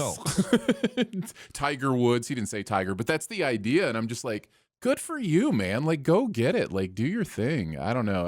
I mean, it's at least refreshing that he's not going through the motions, right? And saying all of the trite things that everybody always says. And I think it's refreshing to be honest about your hopes and goals. I mean, he was going to be there probably regardless of whether or not he wanted it. I mean, he's on that trajectory anyway. He's such a fascinating guy to me, and I got to tread careful here, but like, he's dating one of the Kardashian girls, or not one of the Jenner girls. I don't remember which one. And that's just an odd match to me. I'm going to stop right there. I am at the same time completely oblivious to like pop culture coupling. Like it doesn't enter my radar. And also fascinated by it when I hear about it, because anytime there's celebrity pairings, I'm just curious about like the wattage aspect. Like, is there this thing between you of like who has the higher wattage, like who is more famous, who is the one that gets asked for the selfies on the street? Like, I don't know. It's interesting when two people who have that level of gravity to their presence, because that's what fame does. It's like a level of like pulling people near you, people from your past, people you've never heard of, whatever, want to be near your celebrity. How like, it's like how in space would two supernovas interact when they, are trying to pull all the planets into their gravity. I don't know. I find it fascinating, even at the same time as like, it doesn't even register with me who is like, I had no clue who Timothée Chalamet was even dating, but I didn't know that either. They've been together for like a year. I don't tend to know this stuff either until like they get married and there's Yeah. a big news thing or something like that. And Or like Tom and Rita, you know, like I know when they've been together for a while, but like I just don't keep up with it, I guess. but there was also like the interest. Well, I don't know what you want to call it about that Johnny Depp Amber Heard trial. It was like a parade of all the people they've ever dated coming up in that trial, and the one that like my jaw dropped on the floor about Johnny Depp was when Ellen Barkin came up and had a video deposition, and I was like, Ellen Barkin. It just seemed really random to me, like that they had ever hooked up. I was just like, random. oh, well, I had heard about back in the day. I had heard about Kate Moss and Winona Ryder and all these, but Ellen Barkin, that slipped through my radar. That's amazing. Can I tell you guys about a video game that I'm playing now in the category of a video game that's been out for 12 years that Aaron is now playing and wants to tell everybody is amazing, even though they probably knew it a dozen years ago? Sure. The Stanley Parable. Did either of you guys play that or remember that game at all? I remember. Oh, this is I great. remember it being much buzzed about on Reddit. So my oldest son said, "Dad, I think you will love this game." He was completely correct. I was hooked. There's a lot of meta-ness to it. There's a lot of philosophical ideas of what it means to play a game that are kind of all developed in the narrator-player relationship. So the narrator, I'll just give you the first instance because it's the first thing, you know, that happens in a game that is full of surprises and full of like wonderful little meta commentary. But the first thing is like you're walking through an office and the setup is that everybody's disappeared from your office and you come. I've seen people playing this. Okay. Okay, yeah, I know what you're talking about now. Okay, so you come to a set of doors and the narrator, as you're approaching the door, says, Stanley walked through the door on the left. So immediately the narrator is narrating as if you are already going to make that decision. And so there's this philosophical thing of like, wait, I'm in charge of my own choices. What are you and the whole game is full of that stuff. Can you choose to go through the door on the right in that moment? Absolutely. That's Absolutely. amazing. Does it impact what happens next? Absolutely. Awesome. So yeah, this game is so much fun, and I was so glad my oldest son told me about it. So I thought I'd pass along. If you've never played it, go in fresh if you can. Don't watch a lot of the spoilers because the surprises and fun. Like there are, I don't know, hundreds of endings to this game, depending on choices you make or whatever. But they're all fun and it's hilarious. I saw, it was a really big YouTuber. I can't remember his name right now. Playing this, and I actually sat there and watched him for like hours. It was watching this thing, and there was a sequel or a remake or something like that they the made. Ultra Deluxe Edition, actually came out 3 years ago, I think. That's what I'm playing. Yeah. So there was just a whole bunch of he was going through a whole bunch of like different variations on there, and I was fascinated by it.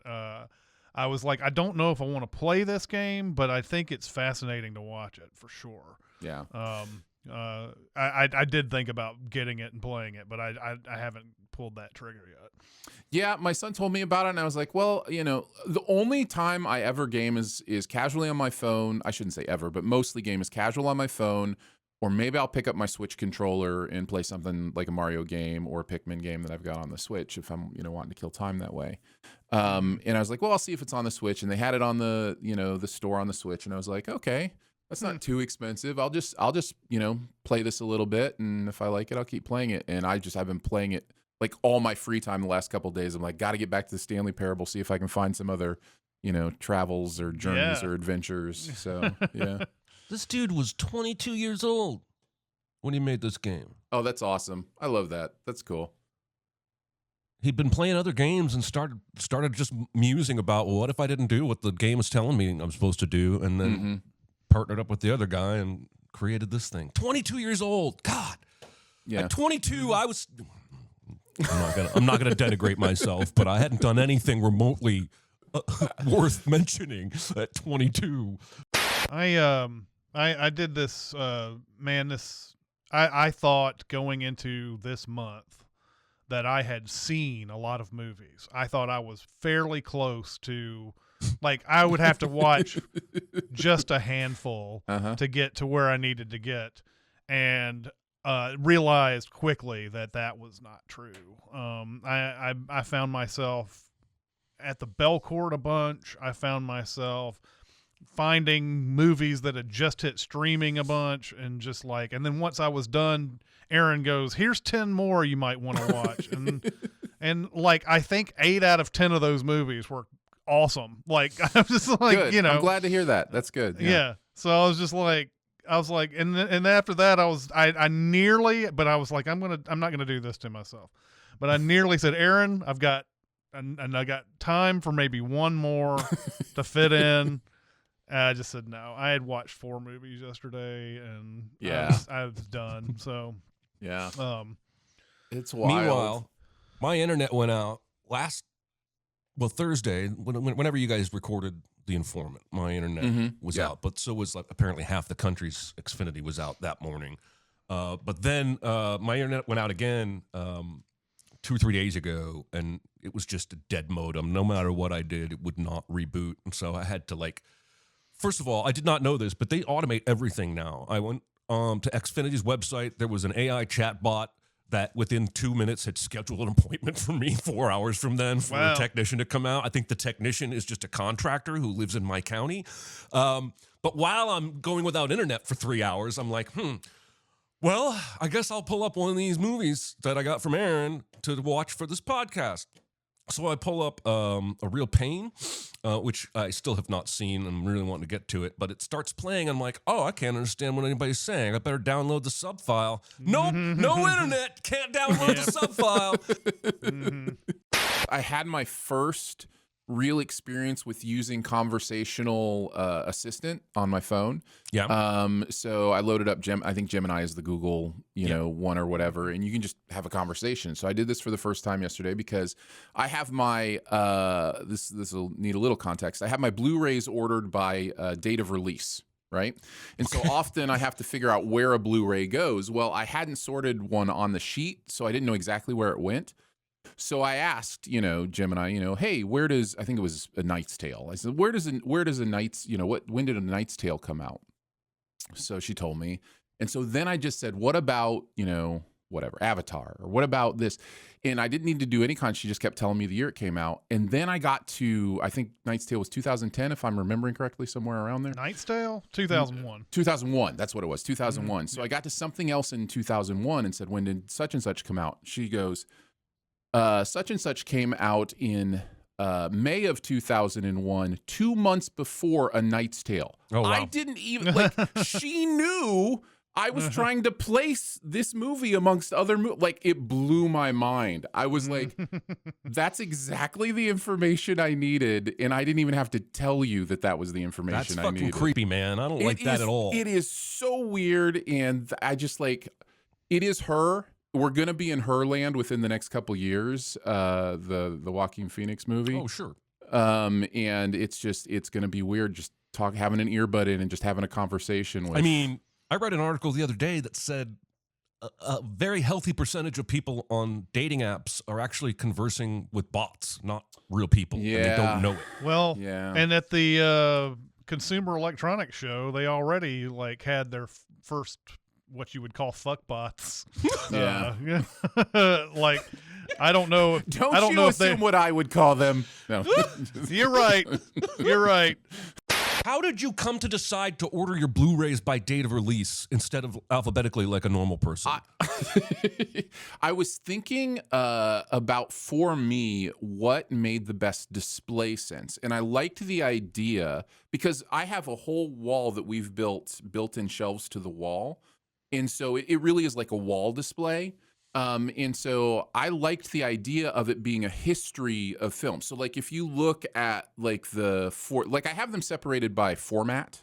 So like all the 4K Steelbooks, all the, Blu-rays, like they're all separated that way. But then if you look through the 4K Steelbooks, it's like, oh, Citizen Kane. And then it just kind of goes through the history of film. And I don't know, I find that more interesting as a visual representation. Yeah. No, I get it. I like that. I just wonder what happens when you have a collection. Like, Do you have any I have collections? I have a separate shelf. I have it's a separate thing for collections. So if I get, let's say I get a collection that breaks out, I'll actually break out the discs and put them in their places.